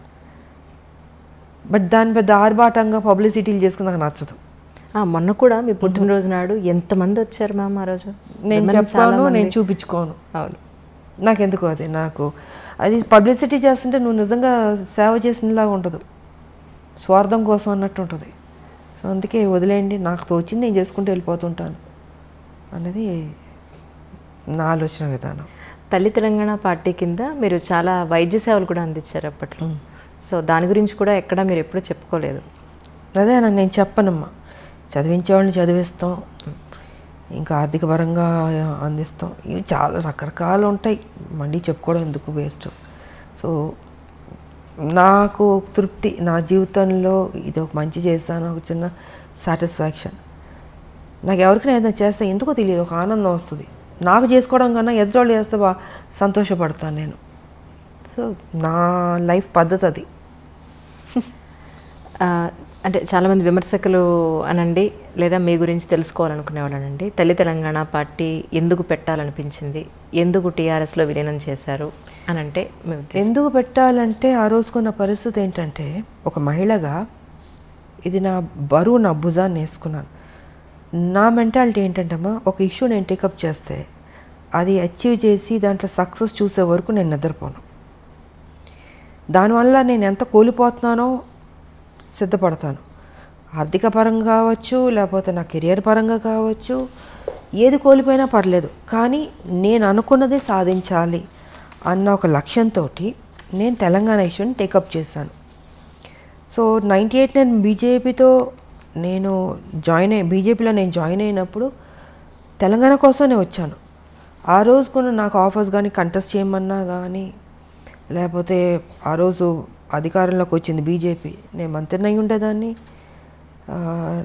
నాకు లేనిది లేదు, అన్నీ ఉన్నాయి, నాకు అన్నీ ఆఫర్స్ చేశారు. కానీ ఇది కాదు కదా, ఒక ఉద్యమం, ఒక తెలంగాణ స్టేట్ అన్నది చాలా పెద్ద విషయం. అది ఒక మహిళగా నేను అది ఉన్నది ఆల్రెడీ ఉంది, దాన్ని బతికిద్దాం, దాన్ని తీసుకొద్దాం బయటికి, దాన్ని అచీవ్ చేద్దాం అన్న దీంతో ఆ రోజు నేను ఆ నిర్ణయం తీసుకుని చేసుకుంటూ వచ్చాను. కానీ ఒక సందర్భంలో ఏంటంటే కొంతమంది నాయకుల వల్ల, నేను పేరు చెప్పుకోదలుచుకోలేదు, వాళ్ళు ముఖ్యమంత్రులు కూడా కావచ్చు ఆ రోజుకి. సో వాళ్ళు ఏంటంటే ఈ తెలంగాణ రావడం వాళ్ళకి ఇష్టం లేదు. సో దీనివల్ల నేను ఆ రోజుకి ఉన్న పరిస్థితికి నేను పార్టీ విడిచి బయటకు రావాల్సి వచ్చింది. చెప్పాలంటే కూడా చెప్పచ్చు, it's because of TDP. Chandrababu గారు ఆ రోజు పరిస్థితిలో వాళ్ళు అలయన్స్లో ఉన్నారు అందరూ. వాళ్ళు ఏంటంటే ఒప్పుకోవట్లేదు. ఇప్పుడు ఇవాళ మనకి మోడీ గారికి ఉన్న మెజారిటీ, ఫుల్ మెజారిటీ అప్పుడు లేదు. Number of alliance partners, ADMK కావచ్చు, డిఎంకే కావచ్చు, మన అదేంటి టీడీపీ కావచ్చు, ఇలా నెంబర్ ఆఫ్ పార్టీస్ ఉంది. కాబట్టి అదేంటంటే అవుట్ ఆఫ్ ద వే వెళ్ళి ఇవ్వాలి. ఫుల్ మెజారిటీ వచ్చి ఉంటే ఇచ్చేసేవాళ్ళు, కానీ రాలే. మిగతా అలయన్స్ పార్టీల మీద ఉండాల్సి వచ్చింది వాళ్ళ సపోర్ట్తో. అప్పటికీ నేను ఫైట్ చేశాను, మ్యాక్సిమం నేను ఫైట్ చేశాను. ఇంకొక స్టేజ్లో అయితే ఇంకా సరే, ఇప్పుడు వాళ్ళ ఆలోచన వాళ్ళకు ఉండొచ్చు, చంద్రబాబు గారు కలిసి ఉండాలని. కానీ తెలంగాణకి ఎంత అన్యాయం జరుగుతుందో ఈ స్టేట్ వస్తే వాళ్ళకి బెటర్ అవుతుంది కదా అన్నది నాకు. Yes ma'am. 69 ఉద్యమం తీసుకున్నా, ఇంతకుముందు అనేక మంది త్యాగాలు చేశారు, కొట్లాడారు. కానీ ఎక్కడో చోట ఆగింది, మళ్ళీ దానికి ప్రాణం పోయాలి, మళ్ళీ ముందుకు తీసుకెళ్ళాలి అనేది నా ఆలోచన. సో నేను ఆ రోజుకి మ్యాక్సిమం నేను కొట్లాడితే వాళ్ళు అది జరగనివ్వకుండా అడ్డుపడడం వల్ల ఇంకేదో కుదరదేమో అనేసి ఇంకప్పుడు పార్టీ నుంచి బయటకు రావాల్సి వచ్చి అది అక్కడితో ఆపలే, దాన్ని బతికిద్దామనే నేను తల్లి తెలంగాణ పార్టీ పెట్టి ప్రతి ఇష్యూ మీద కొట్లాడాను. నేను 4.5 years నడిపాను, 2009 వరకు సో 2009 వరకు ఉన్నప్పుడు అప్పుడు టీఆర్ఎస్ వాళ్ళు వచ్చి నన్ను బతిమలాడి రమ్మని, అసలు ఆలోచన లేదు నాకు, అసలు టీఆర్ఎస్లో వెళ్ళాలి లేదు. వాళ్ళ కేసీఆర్ గారి గురించి మీకు అందరికీ బాగా తెలుసు, ఆ రోజు తెలిసే పరిస్థితిలో లేదు. కానీ నాకు తెలుసు, నాకు పెద్ద ఇంట్రెస్ట్ కూడా లేదు. నా పార్టీ ప్రెసిడెంట్ నేను. 4.5 years నుంచి ప్రతి ఇష్యూస్, రైతులు కావచ్చు, స్థానికుల ఉద్యోగాలు కావచ్చు, మూసీ నది కావచ్చు, విష జ్వరాలు కావచ్చు, కరెంటు కావచ్చు, యువకుల ఇష్యూ కావచ్చు, ఉద్యోగస్తులు కావచ్చు, ఇవన్నీ ఇష్యూస్ ఒకటి కాదు. ఇంత కొట్లాడుతూ దూకుడుతూ వెళ్తున్నప్పుడు అప్పుడు వైఎస్ రాజశేఖర రెడ్డి గారు వాళ్ళు వీళ్ళందరూ, అమ్మో ఈ అమ్మాయి బాగా దూకుడు మీద వెళ్తుంది అంటే బాగా చేస్తున్నా నేను, నా డ్యూటీ నేను కరెక్ట్గా చేస్తున్నా. కరెక్ట్. సో ఓ పక్కన మెచ్చుకునేవారు, బయట మెచ్చుకునేవారు. బట్ ఈ అమ్మాయి దూకుడు మీద వెళ్తే ఇంకా స్ట్రాంగ్ అయిపోతుంది, బలపడకూడదు అని కొంతమందికి ఉండొచ్చు. సో కేసీఆర్కి ఏంటి, ఆయనకి ఈవిడ స్ట్రాంగ్గా వెళ్తుంటే ఒక మహిళగా ఈవిడ రేపు బలపడిపోతే నేను వెనక్కి అయిపోతానేమో. అప్పుడు ఈ వాజ్ సో ఆయన అప్కమింగ్ అప్పుడు పార్టీ పెట్టుకుని 2001లో. సో ఈ అమ్మాయి ఇంత బోల్డ్గా వెళ్తుంది కదా, ఎందుకు లాగేస్తే బెటర్ కదా, ఆయన ఆలోచనలన్నీ నెగిటివ్ ఆలోచనలు. నాకు కొంతవరకు అర్థమైపోయింది ఈయన కరెక్ట్గా ఉండడని. బట్ ఈయన ఏంటంటే మనుషులు కబురు పెట్టి, జయశంకర్ గారు మేధావులు వాళ్ళతో వీళ్ళతో ఏంటంటే మర్జ్ చేయమని నా మీద ఫోర్స్ పెట్టేవారు. నేను ఎందుకు అంటాను, రెండు ఒక కాజ్ మీద వెళ్తున్నప్పుడు మీరు తెలంగాణ కోసం, నేను తెలంగాణ కోసం. మీరు ఇప్పుడు వచ్చారు, నేను 98 నుంచి నేను మొదలుపెట్టాను. సో ఇద్దరం కలిసి ఉద్యమాలు చేద్దామండి, నేను ఎందుకు నా పార్టీ మీ దాంట్లో విలీనం చేయాలి. ఆయన ఏంటంటే డొంక తిరుగుడు తిప్పి మిగతా మేధావులతోటి, జయశంకర్ గారితో అందరి మీద ఇలా కాదు ఇలా బాగుంటుంది, ఇలా కాదు ఇలా బాగుంటుంది అనేసి చాలా డిస్కషన్స్ జరిగినాయి. ఇంకా ఆఖరికి ఏం తీసుకొచ్చాడంటే ఇంక మనం ఏదో కరెక్ట్ కాదు వాళ్ళే కరెక్ట్ అన్న ఫీలింగ్తో చేపించి కొన్ని కుట్రలు చేసి ఇంకా కాన్ఫరెన్స్ స్టేజ్లో నేను విలీనం చేయాల్సి వచ్చింది. లేకపోతే విలీనం చేసి ఉండేది అది కాదు. సరే విలీనం చేశాను, పోనీ అక్కడైనా కరెక్ట్గా నన్ను ఉంచాడా, అక్కడ నన్ను కరెక్ట్గా ఉంచలేదు. ఆయన జేరన్ దగ్గర నుంచి నన్ను సస్పెండ్ చేసి బయటకు పంపించే వరకు ఇదే టెన్షన్ నాకు. నేను ఎంపీగా పోటీ చేసినప్పుడు కూడా నన్ను ఓడగొట్టాలని చూశాడు ఆయన. బట్ లక్కీగా నేను గెలిచాను. నేను సో గెలిచిన తర్వాత వెంటనే మళ్ళీ ఏదో ఒక నిందేయడం, ఒక సాకు చూపించడం, దాంతో నాతో మాట్లాడడం మానేశారు. 6 months ఎంపీగా గెలిచిన తర్వాత 6 months నన్ను దూరం పెట్టాడు, మాట్లాడలే. నా కాన్స్టిట్యున్సీ పనులు నేను చేసుకున్నాను. మళ్ళీ ఈయన నిరాహార దీక్ష చేయబెట్టాడు. దాని తర్వాత ఈయన చచ్చిపోతాడేమో నేను మొత్తం ఢిల్లీ వాళ్ళతో మాట్లాడి గవర్నర్తో మాట్లాడి, తివారీ గారు గవర్నర్ అప్పుడు తివారీ గారు ఉన్నారు, సో చిదంబరం గారు ఉన్నారు అప్పుడు, he was home minister. So మిగతా అందరితో మాట్లాడి ఈయన నిరాగదేశ చేస్తున్నారు, ఆయన చనిపోతాడేమో అండి, హెల్ప్ చేయండి ఆయన్ని. అప్పటికి మాటలు లేవు నాకు ఆయనకి. సో ఈ రకంగా చేసాం. అప్పుడు ఆ సందర్భంలో మళ్ళీ ఆయన కలిసి ఆయన హాస్పిటల్లో ఉన్నప్పుడు అప్పుడు మాట్లాడుకోవడం జరిగింది. మళ్ళీ మాట్లాడుకుని మళ్ళీ పార్టీలో మళ్ళీ మామూలైంది. మామూలైన తర్వాత మళ్ళీ నా మీద అది ఎప్పుడు ఆయన ఒక టైం వెయిట్ చేస్తూ కూర్చున్నాడు, ఈవిని ఎప్పుడు బయటికి పంపించేద్దామని. సో 2013లో కాంగ్రెస్ ఇస్తున్నాం అని అనౌన్స్ చేసింది. అనౌన్స్ చేసిన నైటే నన్ను సస్పెండ్ చేస్తాడు. మేము ఆ మేడంని, విజయశాంతి గారిని మేము సస్పెండ్ చేయలేదు, ఆవిడే పెట్టకుండా మీరు కండువా కప్పుకున్నారు అని చెప్పి మీరు యూట్యూబ్లోకి వెళ్ళొచ్చు. అక్కడ మొత్తం మీకు ఇవాళ కేసీఆర్ అసెంబ్లీ సాక్షిగానే అబద్ధాలు చెప్తున్నాడు. సో మీరు యూట్యూబ్కి వెళ్తే కేసీఆర్ 2013లో నన్ను సస్పెండ్ చేసింది ఆల్మోస్ట్ ఆల్ ద ఛానల్స్లో వచ్చింది. నైట్ 12 o'clock అది మీరు చూడొచ్చు. నేను జరిగింది చెప్తా, నాకు అబద్ధాలు చెప్పాల్సిన అవసరం నాకేం లేదు. కేసీఆర్ లాగా ఇవాళ అసెంబ్లీలో నేను 3 ఎకరాలు ఇస్తానని చెప్పి నెక్స్ట్ కట్ చేస్తే నేను అసలు ఆ మాట అన్నే లేదేదో అని చెప్తున్నాడు. యాజ్ అ చీఫ్ మినిస్టర్గా ఆయన ఇంత అసెంబ్లీ సాక్షిగా చెప్పి ఇవాళ లేదు అంటున్నాడంటే ఆయన ఎలాంటి వ్యక్తి మీకే అర్థం కావాలి. సో జరిగింది నేను చెప్తున్నానే. 2013లో నన్ను సస్పెండ్ చేసిన తర్వాత నా కాన్స్టిట్యున్సీలో నేను ఎంపీగానే ఉన్నాను, నా పని చేసుకుంటూ ఉన్నాను. 2014లో పార్లమెంట్లో బిల్లు పాస్ అయింది. అప్పుడు బిల్లు పాస్ అవుతున్నప్పుడు నాకు ఆయనకి మాట్లాడలేదు, కానీ ఆ రోజు ఫస్ట్ టైం నన్ను వచ్చి ఎలా ఉన్నావు విజయ అని ఒకే ఒక మాట అన్నాడు, బాగున్నా అన్న. సో ఫైనల్గా అది ఆ రోజు ఇంకా లాస్ట్ డే. ఇంకా అప్పుడు కాంగ్రెస్ పొన్నం ప్రభాకర్ వీళ్ళందరూ చాలామంది ఉన్నారు. మీరు వస్తారా అన్నాను. నేను ఉంటాను అది అన్నాను. ఇంకా హౌస్ స్టార్ట్ అయిపోయింది, స్పీకర్ ఆవిడ వచ్చారు, ముందుకు వెళ్ళాను, వెల్ దగ్గరకు వెళ్ళి ఇంకా షౌటింగు, మిగతా వాళ్ళు ఆవిడ చదవబోతుంది బిల్లు చదువుతుంటే మిగతా వాళ్ళందరూ అడ్డుపడడం, నేను దూకడం, నేను అది పట్టుకోవడం పేపర్లు చింపకుండాను. ఈయన చూస్తే ఈయన లేడు, అంటే ఆ ఘట్టంలో కూడా ఈయన లేడు. తెలంగాణ రావాలని ఇంట్రెస్ట్ లేదు ఆయనకి. ఉంటే ఆ ఒక్క ఎప్పుడు బిల్లు పాస్ అవుద్దని కొన్ని కోట్ల మంది ఎదురు చూస్తుంది. ప్రపంచం మొత్తం తెలంగాణ వాళ్ళు అక్కడక్కడ ఉంటుంటారు కదమ్మా. సో అన్ని చోట్ల నేను తెలంగాణ వాళ్ళు ఎప్పుడు జరుగుతుందా, ఎప్పుడు బిల్లు పాస్ అవుద్దని ఉంటున్నారు.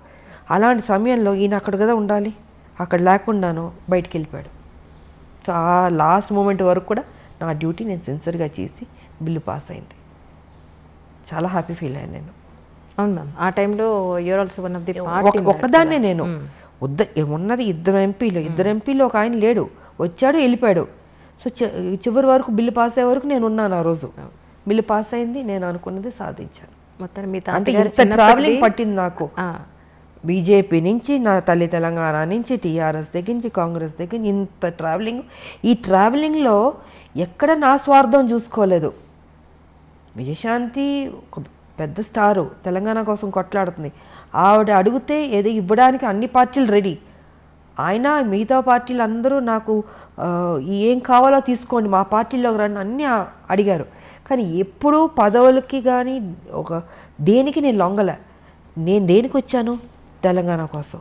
అది నాకు ముఖ్యం. మీరు నాకు డబ్బులు ఆశ చూపించినా, పదవులు ఆశ చూపించినా, సీఎం పదవులు చూపించినా నాకు వద్దండి, నాకు తెలంగాణ ఇవ్వండి అని ప్రతి నిమిషం నేను టెన్షన్ పడ్డాను నేను.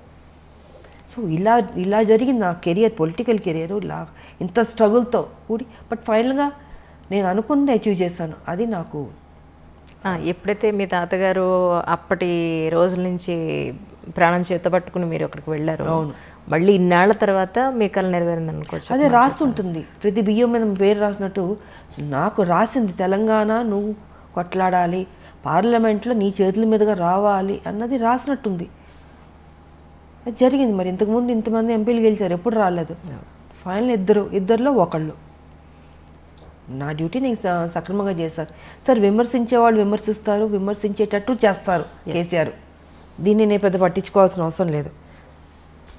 నా మనస్సాక్షికి తెలుసు, నా నిజాయితీ తెలుసు. నేను సిన్సియర్గా పనిచేస్తాను తెలంగాణ కోసం. ఒకటమ్మా, నేను ఏనాడు పోస్టుల కోసం పరిగెత్తిందో తాపత్రయపడిందో నా లేదు.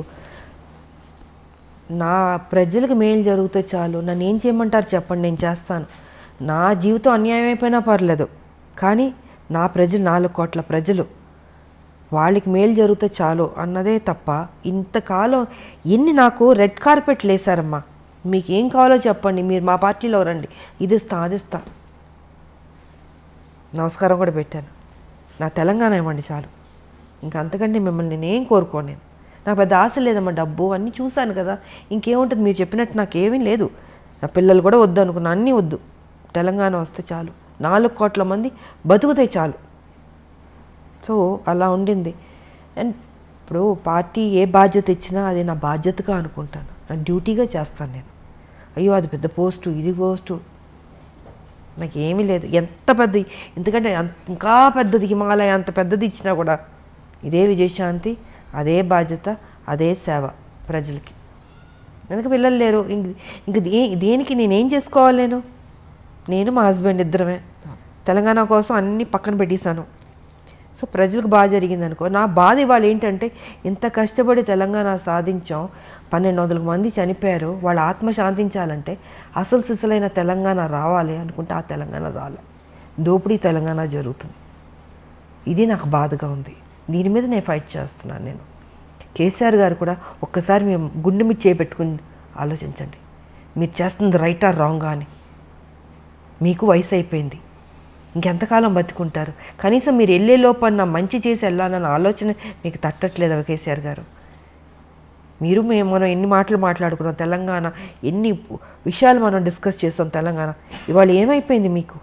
మీకు ఎలా మనసు వస్తుంది ఆ అమాయక ప్రజల్ని మోసం చేయాలని? మీకు దేవుడి భక్తి ఉంటుంది. ఒకసారి ఆలోచించండి. ఇంత అబద్ధం, ఇంత మోసం అండి. ఇంత డబ్బు తిన్నారు కదా, ఏం చేసుకుంటాడు ఆయన చెప్పండి? 1,00,000 కోట్ల పైన మీరు తీసుకున్నారు, తెలుసు అందరికీ. ఏం చేసుకుంటారు? ఆల్మోస్ట్ మీరు 70కి వెళ్ళబోతున్నట్టున్నారు. ఏం తినడానికి ఉండదమ్మా, తినేది ఎంతో తింటాం. కానీ మీరు కొంచెం మారండి. నేను అదే అంటున్నా, కేసీఆర్ గారు మీరు ఇప్పుడైనా మారండి. 2 సార్లు మీకు ప్రజలు అవకాశం ఇచ్చారు. ఆ ప్రజలు వాళ్ళ మొహాలు చూడండి, వాళ్ళని చూస్తే మీకు మోసం చేయబుద్ధి అవుతుందా? మీకు తప్పనిపించట్లేదు మీకు నిజంగా? కనీసం ఎప్పుడైనా మారి మంచి చేసన్నా ఈ భూమిని విడిచి వెళ్ళండి. మీకు వెళ్ళాల్సిన టైంలో మీరు ఉండండి, 100 ఏళ్ళు బతకండి కాదట్లే, కానీ తప్పు చేసి వెళ్ళొద్దు, మంచి చేసి వెళ్ళండి. ఉద్యమంతో చేసాం మనం, ఆ చిన్న తప్పు కూడా వద్దు, ఆ రిమార్క్ కూడా వద్దు అన్నది నేను ఆయనకి చెప్తున్నా. నేను ఆయన తీసుకుంటాడని నేను అనుకోవట్లేదు, బట్ నా డ్యూటీ నేను చెప్తున్నాను. ఇప్పుడు ప్రస్తుత తెలంగాణ గవర్నమెంట్కి మీరు ఎన్ని మార్కులు ఇస్తారు? నేను ఇవ్వను. అదే చెప్తున్నాను. ఇప్పుడు ఇంతసేపు చెప్పింది ఆయన మంచి చేస్తుంటే మీరు మంచి చేశారు, నేను మెచ్చుకుంటాను. ఇప్పుడు మిగతా నేను బీజేపీలో ఉన్నాను అని కాదమ్మా. ఆయన కేసీఆర్, నేను విజయశాంతి, మనం పని చేసాం, ఉద్యమంలో కొట్లాడాం. కానీ ఇవాళ మీరు ఒక ముఖ్యమంత్రి అయ్యారు. ముఖ్యమంత్రి అయిన వెంటనే నేను ఒక్కరోజు కూడా మిమ్మల్ని నేను విమర్శించలే, తిట్టలే. 3 ఏళ్ళు మీకు టైం ఇచ్చాను నేను. సరే, కొత్త పార్టీ, కొత్తగా వచ్చారు, బాగా చేస్తారు, ఒక నమ్మకం. ఉద్యమం నుంచి వచ్చిన మనిషి కాబట్టి ఆయనకు ఆ బాధ్యత తెలుసు. ఎక్కడ ఏ ప్రాబ్లం ఉంది, ప్రజలకు ఏ కష్టాలు ఉన్నాయి, ఎక్కడ ఏ ప్రాబ్లం తీర్చాలని తెలుసు కాబట్టి చేస్తాడు అనుకున్నా. కానీ చేయలే. ముఖ్యమంత్రి కుర్చీలో కూర్చోగానే ఆయన ఆలోచనలు మారిపోయినాయి, మనిషి మారిపోయాడు. ఉద్యమం ఉన్న కేసీఆర్ గారు వేరు, ఇప్పుడున్న కేసీఆర్ వేరు. అహం పెరిగిపోయింది. ఎవరిని ఒకళ్ళు విమర్శిస్తే దాన్ని అంటే అది మనసుకు తీసుకుంటున్నాడు ఆయన. అంటే ఒక వెంజెన్స్ లాగా వాళ్ళ మీద కేసులు పెట్టడం, సంబంధం లేని కేసులు, పాపం ఎంతోమందిని వేధించడం. అది చిన్నవాళ్ళ పెద్దవాళ్ళు ఎవరైనా సరే ఏ రకంగా వెళ్ళిపోతున్నాడు అంటే, ఏజ్ అయ్యే కొద్దీ మనం గతంలో చేసిన తప్పుల్ని మన తప్పును దిద్దుకుని మనం మారడానికి ట్రై చేస్తాం. కానీ ఈయన మారతలే, ఏజ్ అయ్యే కొద్దీ ఇంకా అగ్రెసివ్గా, నెగిటివ్గా, హార్ష్గా, క్రిమినల్గా ఈ రకంగా తయారవుతుంటే మరి నాకు ఈయనకి ఎక్కడి నుంచి వస్తుంది ఈ ఆలోచన నాకు అర్థం కావట్లే. ఫామ్ హౌస్లో కూర్చున్నది ఏ రకంగా మనం మోసం చేస్తూ వెళ్దాం అన్నది ఆలోచిస్తున్నాడు తప్ప ఇది మంచి చేద్దాం అన్నది లేదు. ఒక ముఖ్యమంత్రి అంటే పబ్లిక్లో ఉండాలి, ప్రజల్లో తిరగాలి. సో ఈయనైతే ప్రజల్లో తిరగట్లేదు, ఎంతసేపు ఫామ్ హౌస్లో కూర్చుని ఆలోచిస్తూ ఉన్నాడు. ఏం ఆలోచన అంటే మంచి ఆలోచన కాదు, చెడ్డ ఆలోచనలు. ఈ ఎన్నికలకి ఇలా మోసం చేద్దాం, ఆ ఎన్నికలకి ఇలా మోసం చేద్దాం ప్రజల్ని. నువ్వు ఎవరిని మోసం చేస్తున్నావు? ప్రజలు. ఆ ప్రజల్ని నువ్వు 2 సార్లు గెలిపించారు, అది తప్పనిపించట్లేదా అంటాను నేను. సో నేనైతే మార్కులు ఇవ్వను ఆయనకి. ఆయన డెఫినెట్గా మంచి చేస్తుంటే ఇచ్చుండేదాన్ని. మా పార్టీ ఏమనుకున్నా అనుకొని నేను ఆటోతో వెళ్ళి నేను పొగిడేదాన్ని. బట్ వచ్చే ఎలక్షన్స్కైనా హైదరాబాద్లో లేదా తెలంగాణ జిల్లాల్లో లేదా మన తెలుగు రాష్ట్రాల్లో బీజేపీ వచ్చే అవకాశం ఉందంటారా మీ ఉద్దేశ ప్రకారం? We're trying and all best. నేను ఒకటే చెప్తున్నాను పబ్లిక్ కూడా, ఇంకా మీరు కన్ఫ్యూజ్ కాకండి. ఒకటే ఒక పార్టీ బీజేపీ పార్టీ ఉంది. ఎందుకంటే టీఆర్ఎస్ గతంలో కాంగ్రెస్ చూసారు, టీడీపీ చూసారు, అందరం చూస్తారు.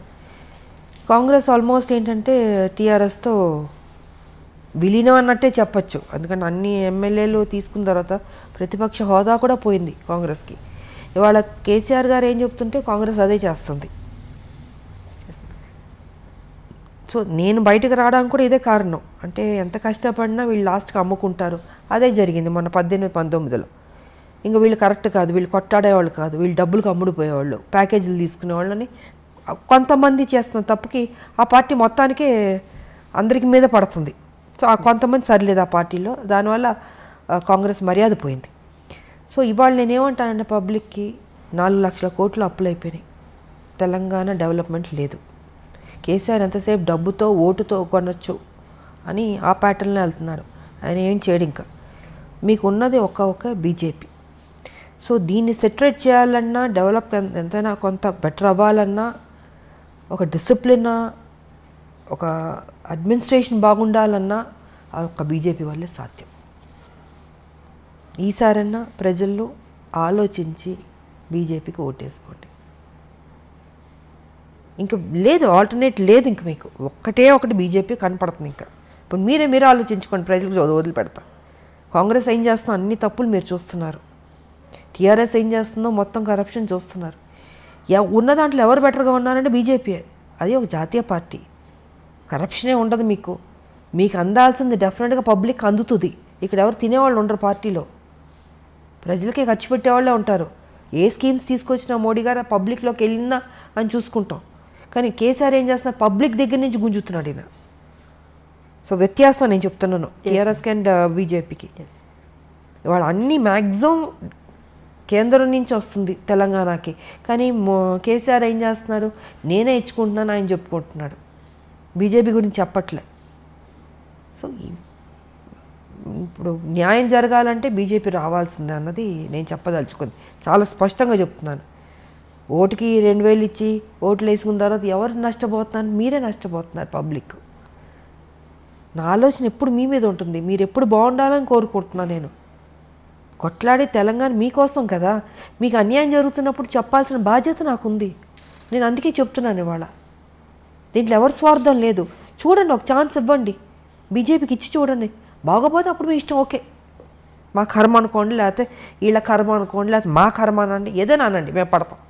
బట్ ఒక ఛాన్స్ ఇవ్వండి, అది మారుతుంది అన్నది నేను మనస్ఫూర్తిగా చెప్తున్నాను ప్రజలకి.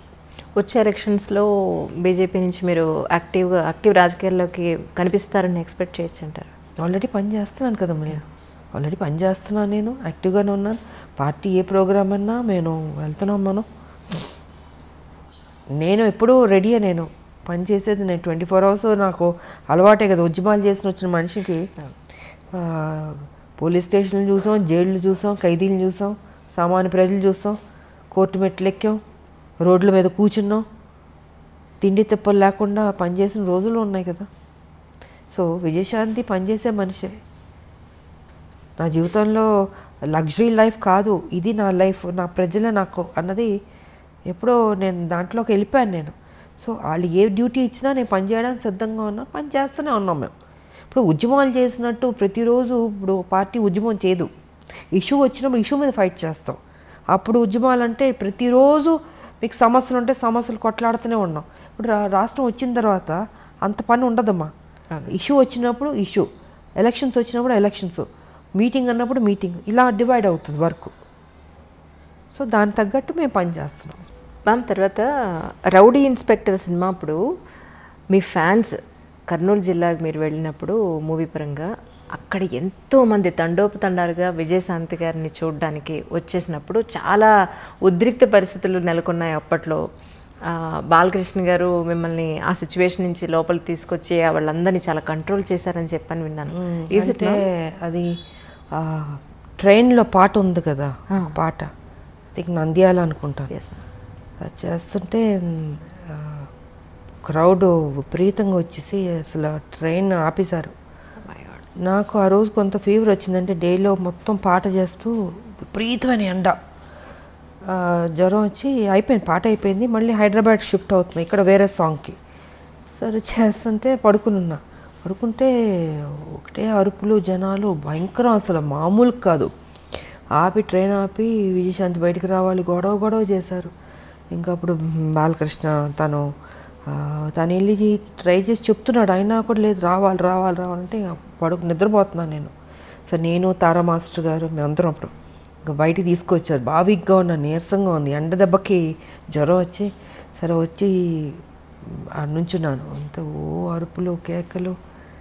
ఐ థింక్ 1.5 hours ట్రైన్ అయిపోయింది, కదలనప్పులే. మొత్తం పట్టాల మీదకి వచ్చేసి జనాలు అడ్డంగా అసలు ఇసుకేస్తారు వాళ్ళంత జనాలు వచ్చారు. తర్వాత వాళ్ళు హ్యాపీ ఫీల్ అయ్యి అప్పుడు బయలుదేరి గిద్దాలు పగలగొట్టి అబ్బో బీభత్సం అలా జరిగింది. అప్పుడు రీసెంట్గా చిరంజీవి గారు ఆయనతో పాటు కలిసి వర్క్ చేసిన హీరోయిన్స్ అందరినీ ఇన్వైట్ చేశారు. మేమందరం అనుకున్నాం మీరు ఖచ్చితంగా ఉంటారు అందులో అని, కానీ మీరు అందులో నన్ను ఎప్పుడు ఇన్వైట్ చేసింది లేదు. ఒకళ్ళు చేసినా నేను వెదలను నేను, ఎందుకంటే నాకు అలాంటి ఆ పార్టీ ప్రోగ్రామ్స్ అని నాకు పెద్ద నచ్చదు. నేను ఫస్ట్ నుంచి షూటింగు నా ఇల్లు సినిమాలు చేసేటప్పుడు. సో పాలిటిక్స్ అంటారా, పాలిటిక్స్ అంటే ఉద్యమాలు నా ఇల్లు. నా ఫంక్షన్కే నేను వెళ్ళడం. నా 100 days ఫంక్షన్ కంటే తప్పదంటే వెళ్తాను. వెళ్ళి నా ఒక 1/2 hourలో ఉండి వచ్చేస్తాను ఆ షీల్డ్ తీసుకుని. ఎందుకో నాకు చిన్నప్పటి నుంచి ఈ పార్టీస్ కానీ నాకు నచ్చదు. సో వాళ్ళు ఎప్పుడు నన్ను ఇన్వైట్ చేసింది లేదు. ఒకవేళ ఇన్వైట్ చేసినా నేను వెళ్ళను, నేను అవాయిడ్ చేసి ఉండేదాన్ని. నేను తెలుగులో మిమ్మల్ని మొట్టమొదటిసారిగా ఇంట్రడ్యూస్ చేసింది విజయ నిర్మల గారు అని అనుకోవచ్చా అండి? కానీ విజయ నిర్మల గారు అప్పుడు కాలం చేసినప్పుడు కూడా మీరు చాలా వచ్చి నరేష్ గారు వాళ్ళ ఇంటికి వచ్చి చేసినప్పుడు జరిగింది. సో ఆవిడతో మీకున్న ప్రత్యేక అనుబంధం? కొంతమంది మన జీవితంలో మర్చిపోలేమమ్మా వాళ్ళు తీసుకున్న కేరు.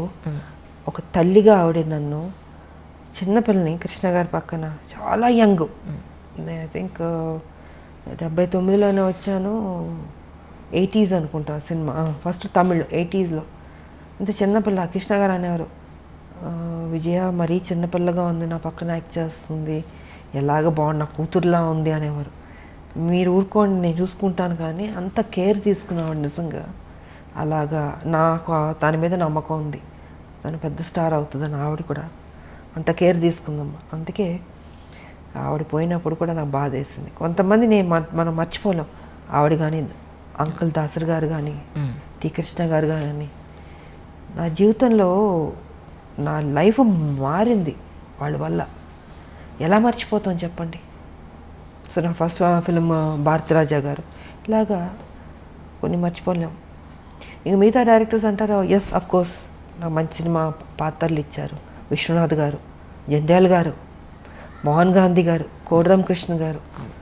సో ఇలాంటి హీరోయిన్ సబ్జెక్ట్స్ చేసిన వాళ్ళు డైరెక్టర్లు, వాళ్ళని కూడా నేను మర్చిపోలేను. ఆ గౌరవం ఎప్పుడు ఉంటుంది నాకు వాళ్ళ మీద.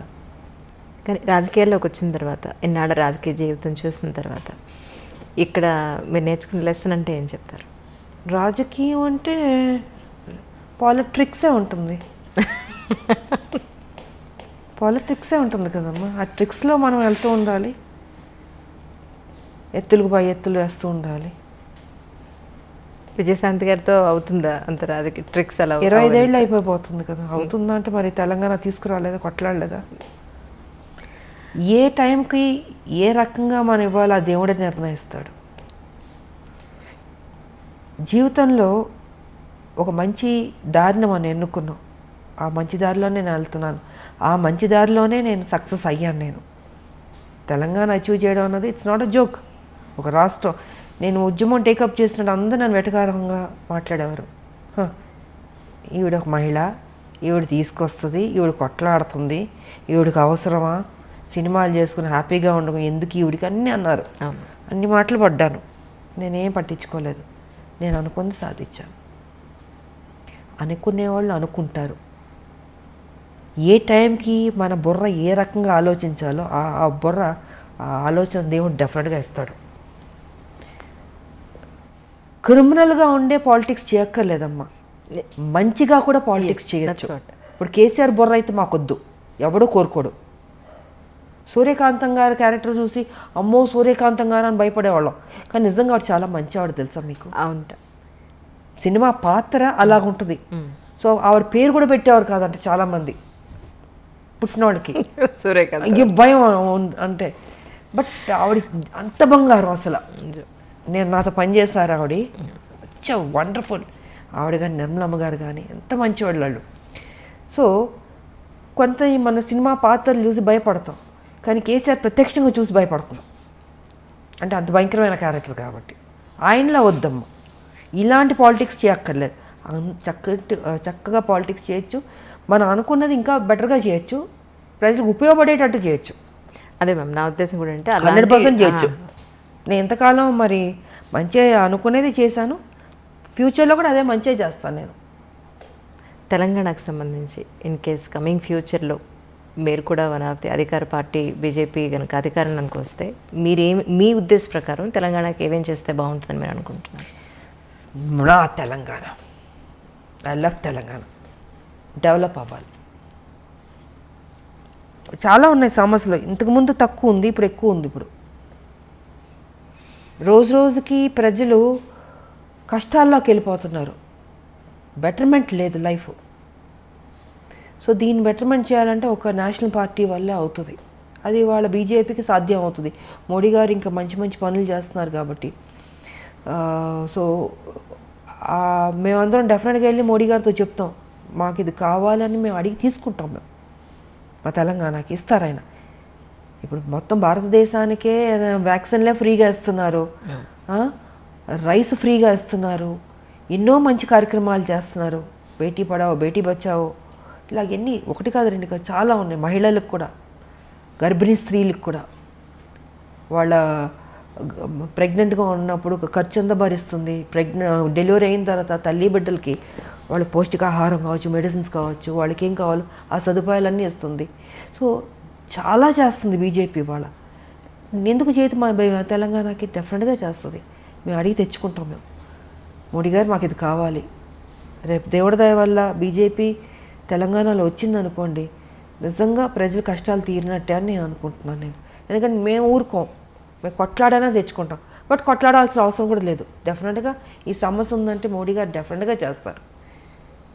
ఆయన ఇచ్చారు స్మార్ట్ సిటీ అని వరంగల్కి ఇస్తే చేజార్చుకున్నాడు ఈయన కేసీఆర్, ఉపయోగించుకోలేదు. ఎయిర్పోర్ట్లో ఇస్తే అక్కడ మామనూరులో వరంగల్లో ఇంతకుముందు ఉండేది, దానికి ల్యాండ్ ఇవ్వండి ఎయిర్పోర్ట్ ఇస్తారంటే అది కూడా చేయలే. అంటే ఎంత కేర్లెస్. సో ఇలాంటి వాళ్ళకు వద్దు, మాకు మా బీజేపీ వస్తే డెఫినెట్గా మంచి జరుగుతుంది, 100% డెవలప్ అవుతుంది అన్నది నా నమ్మకం. ఇటు రాజకీయ పరంగా కానీ, సినిమా రంగం పరంగా కానీ, ఇంకా ఇప్పుడు ఒక పాట కూడా పాడినట్టున్నారు మీరు ఒక సినిమాలో కదా, భారతరత్న. భారతరత్న ఒక పాటకు మీ గొంతును కూడా వినిపించడం జరిగింది. ఉదిత్ నారాయణ గారు నేను పాడా. నిజంగా అసలు తర్వాత అనిపించిందా మీకు ఇంకొక పాట ఎప్పుడైనా పాడే అవకాశం దొరికితే బాగుండని ఎప్పుడైనా అనిపించింది? ఎందుకో ఆ రోజు కోటరామకృష్ణ గారు అమ్మ ఇది పాడితే బాగుంటుందని చెప్తే ఇంకా ఆలోచన నాకు ఎప్పుడు లేదు. ఇంకా ఆయన అడిగారు కాబట్టి ఆయన దగ్గరుండి తీసుకెళ్ళి పాడిచ్చారు. బాగానే పాడారు, చాలా బాగా మంచి హిట్ అయింది మ్యామ్ అది సాంగ్. బాగానే పాడినట్టు. సంగీతం నేర్చుకున్నారా మ్యామ్? చిన్నప్పుడు కొంచెం నేర్చుకున్నాను. అవునా? కొంచెం నేర్చుకున్నాను. నాకు ఇష్టం పాటలు పాడడం, నాకు ఇష్టం. బట్ ఆ రోజు పాడాను నేను. మీకోసం మీరు ఒకరు ఉన్నప్పుడు మీ పాట మీరు ఎప్పుడైనా విన్నారా? అంటే మిమ్మల్ని మీరు రిలాక్స్ చేసుకోవడం కోసం.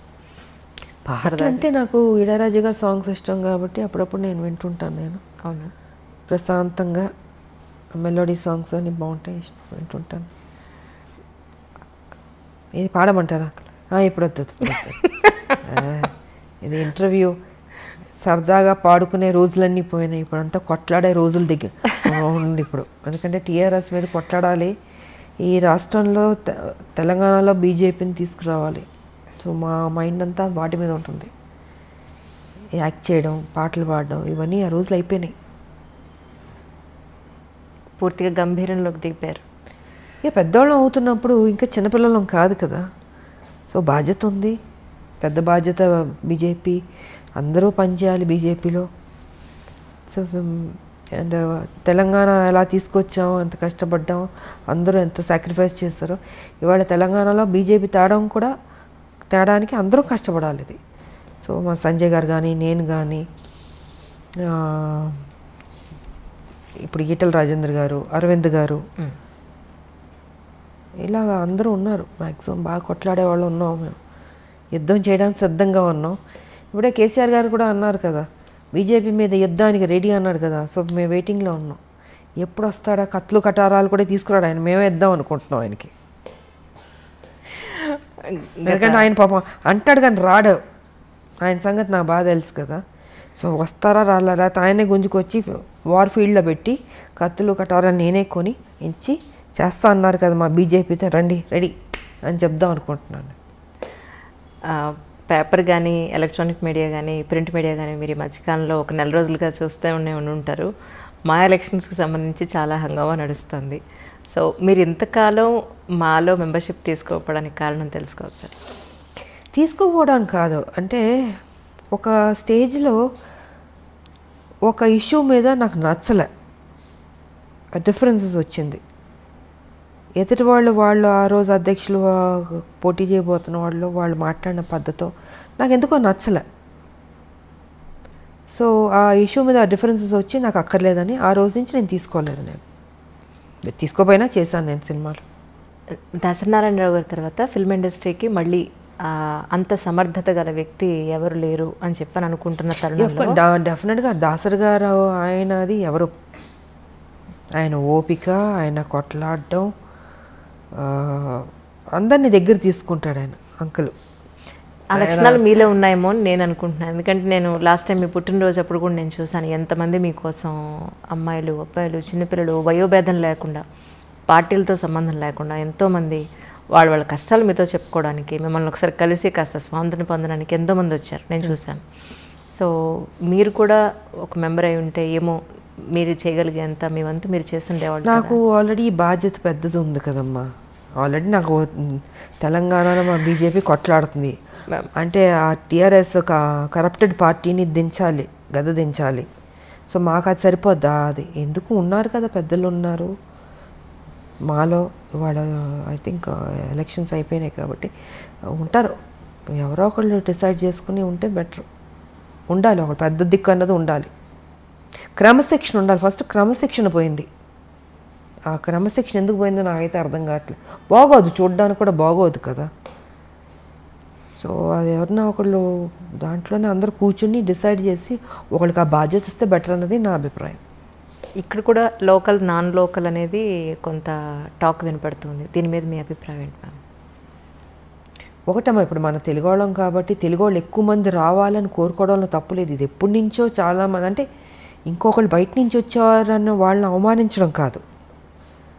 ఏ ఒక్క రాష్ట్రం నుంచైనా వచ్చేవాళ్ళు వస్తుంటారు, చేసేవాళ్ళు పని చేస్తుంటారు. కానీ చాలా కాలం నుంచి తెలుగు ఆర్టిస్టులు అన్నది ఎక్కువ రావట్లేదు. హీరోయిన్స్ కూడా ఎక్కువ మంది లేరు. ఇప్పుడు మా టైంలో మేము ఉండేవాళ్ళం, బట్ బయట హీరోయిన్స్ కూడా వచ్చేవారు. బట్ ఎందుకో తెలీదు అది రావట్లేదు. సో మన తెలుగు వాళ్ళు ఎక్కువ మంది ఆర్టిస్టులు, హీరోయిన్లు కావచ్చు, హీరోలు కావచ్చు, మిగతా క్యారెక్టర్ ఆర్టిస్టులు కావచ్చు, తెలుగు సినిమాకి సంబంధించిన తెలుగు వాళ్ళు ఎక్కువ ఉంటే బాగుంటుంది అన్నది ఇది ఎప్పటి నుంచో జరుగుతుంది ఇది. బట్ ఏదైనా మనం పక్క రాష్ట్రాల నుంచి వచ్చిన వాళ్ళని మనం అవమానించడం కూడా తప్పది. మనం తెలుగు వాళ్ళం, మనం గౌరవించేవాళ్ళం, ఆప్యాయతగా దగ్గర తీసుకునేవాళ్ళం, మర్యాద ఇచ్చేవాళ్ళం. సో కుటుంబంలా చూసేవాళ్ళం మనం.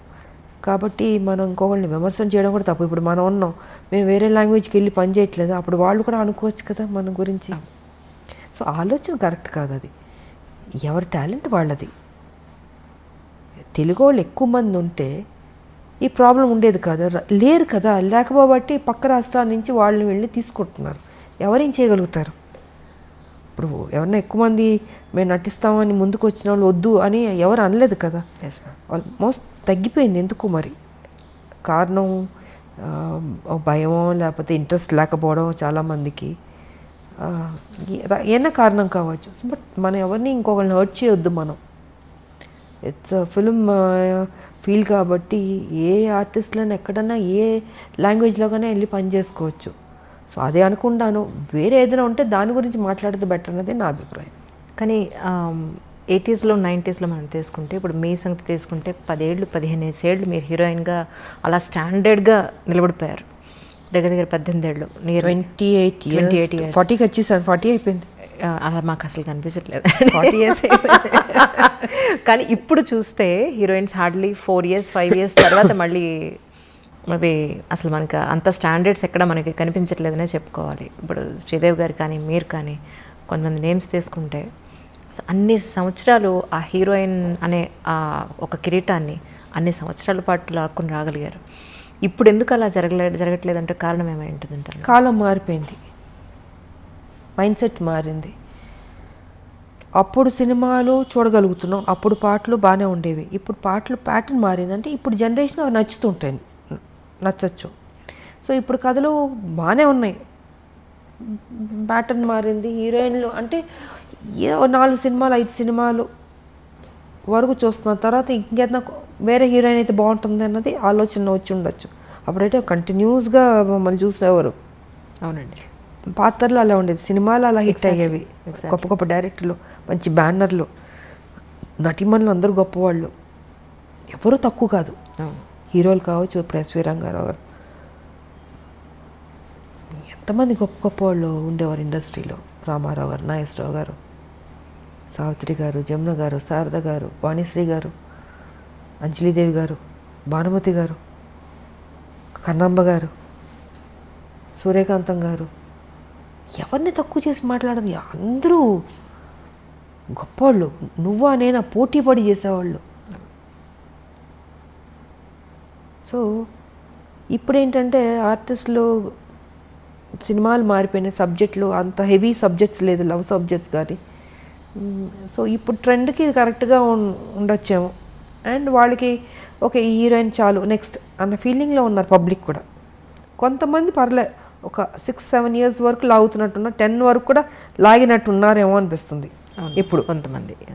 మరి మేబీ ఫ్యూచర్లో ఇంకా తగ్గిపోవచ్చు, ఇంకా ప్యాటర్న్ మారొచ్చేమో. So we don't no.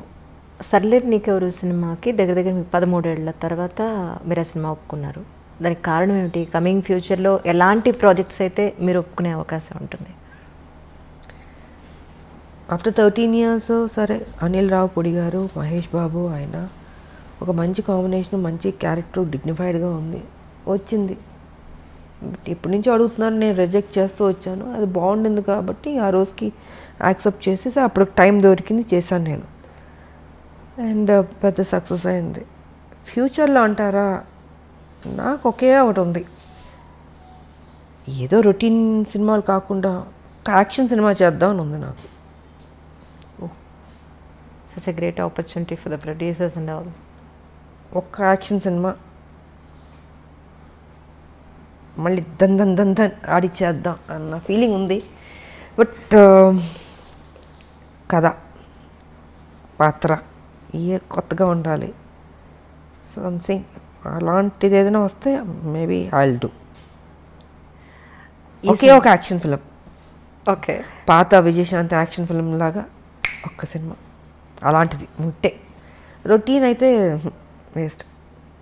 నా పెద్ద చేయనని చెప్పేసాను నేను. సరే మళ్ళీ అందరూ చేయండి అంటే చేస్తే యాక్షన్ సినిమా ఒకటి చేద్దాం అన్నదే ఒకటి ఆలోచన ఉంది. కథ రావాలి, కథ దొరకాలి, అలా దొరికిందంటే చేస్తాను. ఒకటే ఇంకొకటి. అది కూడా టైం దొరుకుతుందని నాకు తెలియదు, ఉంది. బట్ ఇప్పుడున్న ఈ బిజీ షెడ్యూల్స్, రాజకీయం, ఈ బై ఎలక్షన్స్, మాకు మళ్ళీ ఇంకేం పని అప్పచెప్తారో మా పార్టీ మాకు తెలియదు కదా. సో మరి అలాంటి బిజీ షెడ్యూల్లోనే ఉంటే మరి నేను చెప్పలేను. టైం దొరికితే చేయొచ్చు, అంతే. ఈ సందర్భంగా తెలంగాణ ప్రజలందరికీ కూడా మీరేం చెప్పదలుచుకున్నారు? నేను చెప్పదలుచుకుంది ఎప్పుడు ఒకటే చెప్తాను, ప్రజలకు నేను ఎప్పుడు మంచిగా చెప్తాను.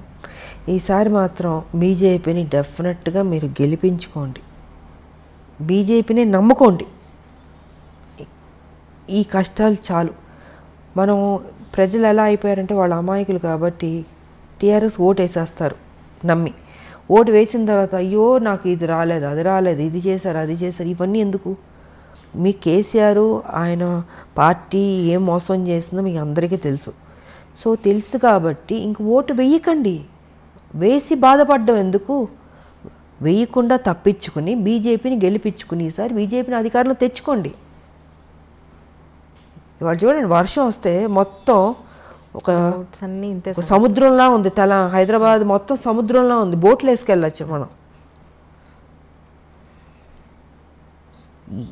అదే చెప్తున్నాను, రోడ్లు బాగాలే, డ్రైనేజ్ సిస్టమ్ బాగాలేదు, మొత్తం చెరువులు కబ్జా అయిపోయింది. వాటర్ ఎక్కడికి వెళ్తుంది?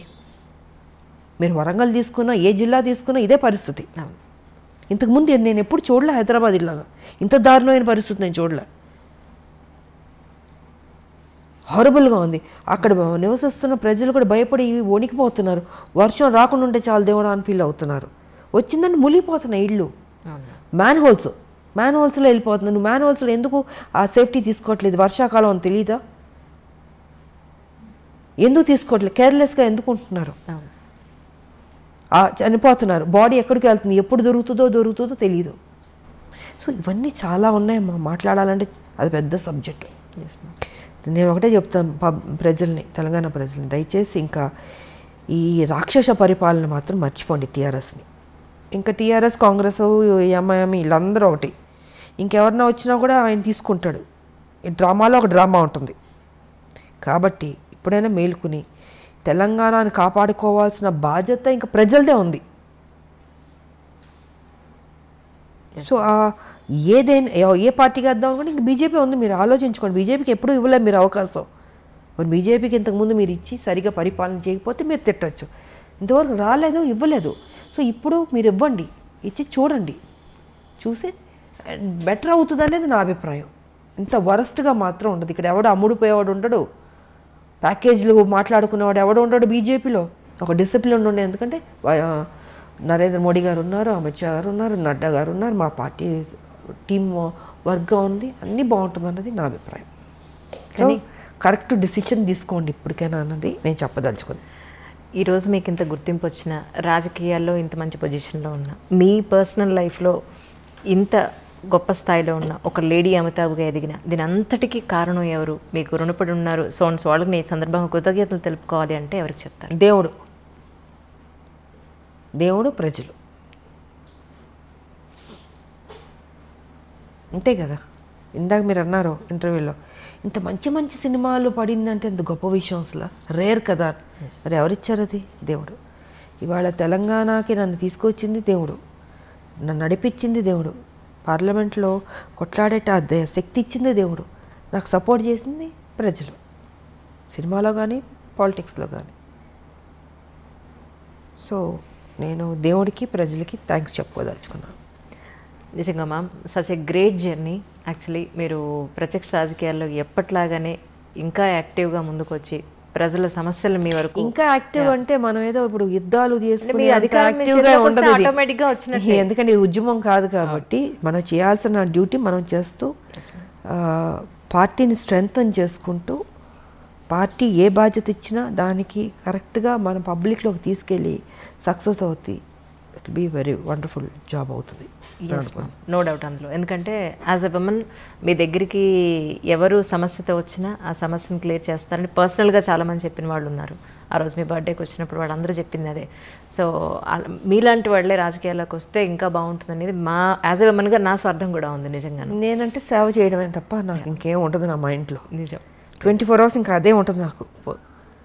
ఎంత తక్కువ టైం ఒక 2 hours పడుకుని పని చేయమన్నా చేస్తాను నేను 24 hours పని చేయమన్నా చేస్తాను ఎస్ నువ్వు అదే అంటారు నువ్వు పని రాక్షసు అంటారు నన్ను నాకు పని చేయడం ఇష్టం కాబట్టి నన్ను ఖాళీగా కూర్చోబెట్టి నాకు నచ్చదు పని ఇవ్వండి చేస్తూ ఉంటాను పని ఇవ్వకపోతే వాళ్ళ తప్పు ఎస్ పని ఇస్తే నా స్థాయి ఎంతవరకు నేను పని చేయాలో అంతవరకు నేను పని చేస్తాను అంతే ఎస్ మీరు నా ప్రజలు బాగుంటే ఇంకా అంతకంటే నాకు కావాల్సిన ఏమీ లేదు నిజం మీ చేతిలోకి తొందరలో అధికార పార్టీ అనండి తెలంగాణలో మీ చేతికి అధికార పగ్గాలు రావాలని చెప్పి మనస్ఫూర్తిగా యాజ్ ఎ విమెన్గా కోరుకుంటున్నాను మా బీజేపీకి అధికారం వస్తే డెఫినెట్గా మంచి చేస్తుంది thank you ma'am thank you so much for your great conversation thank you ma'am thank you I dream ప్రేక్షకులందరికీ విజయదశమి శుభాకాంక్షలు Hi, this is Isha Chavla. This is Manara Chopra. Hi, this is Kartikeya. నేను director Teja అని. Press the bell icon for more updates. For more such videos, please subscribe to iDream. For more videos, please subscribe to iDreams. For more videos, please subscribe to iDream. And you're watching iDream Media. Please like, share and subscribe to the channel. And don't forget to subscribe to iDream. Please subscribe iDream Media. Do subscribe to iDream. Subscribe to iDream Media. Do subscribe to iDream Media. Don't forget to subscribe. Click on the button below. Don't forget to subscribe to iDream.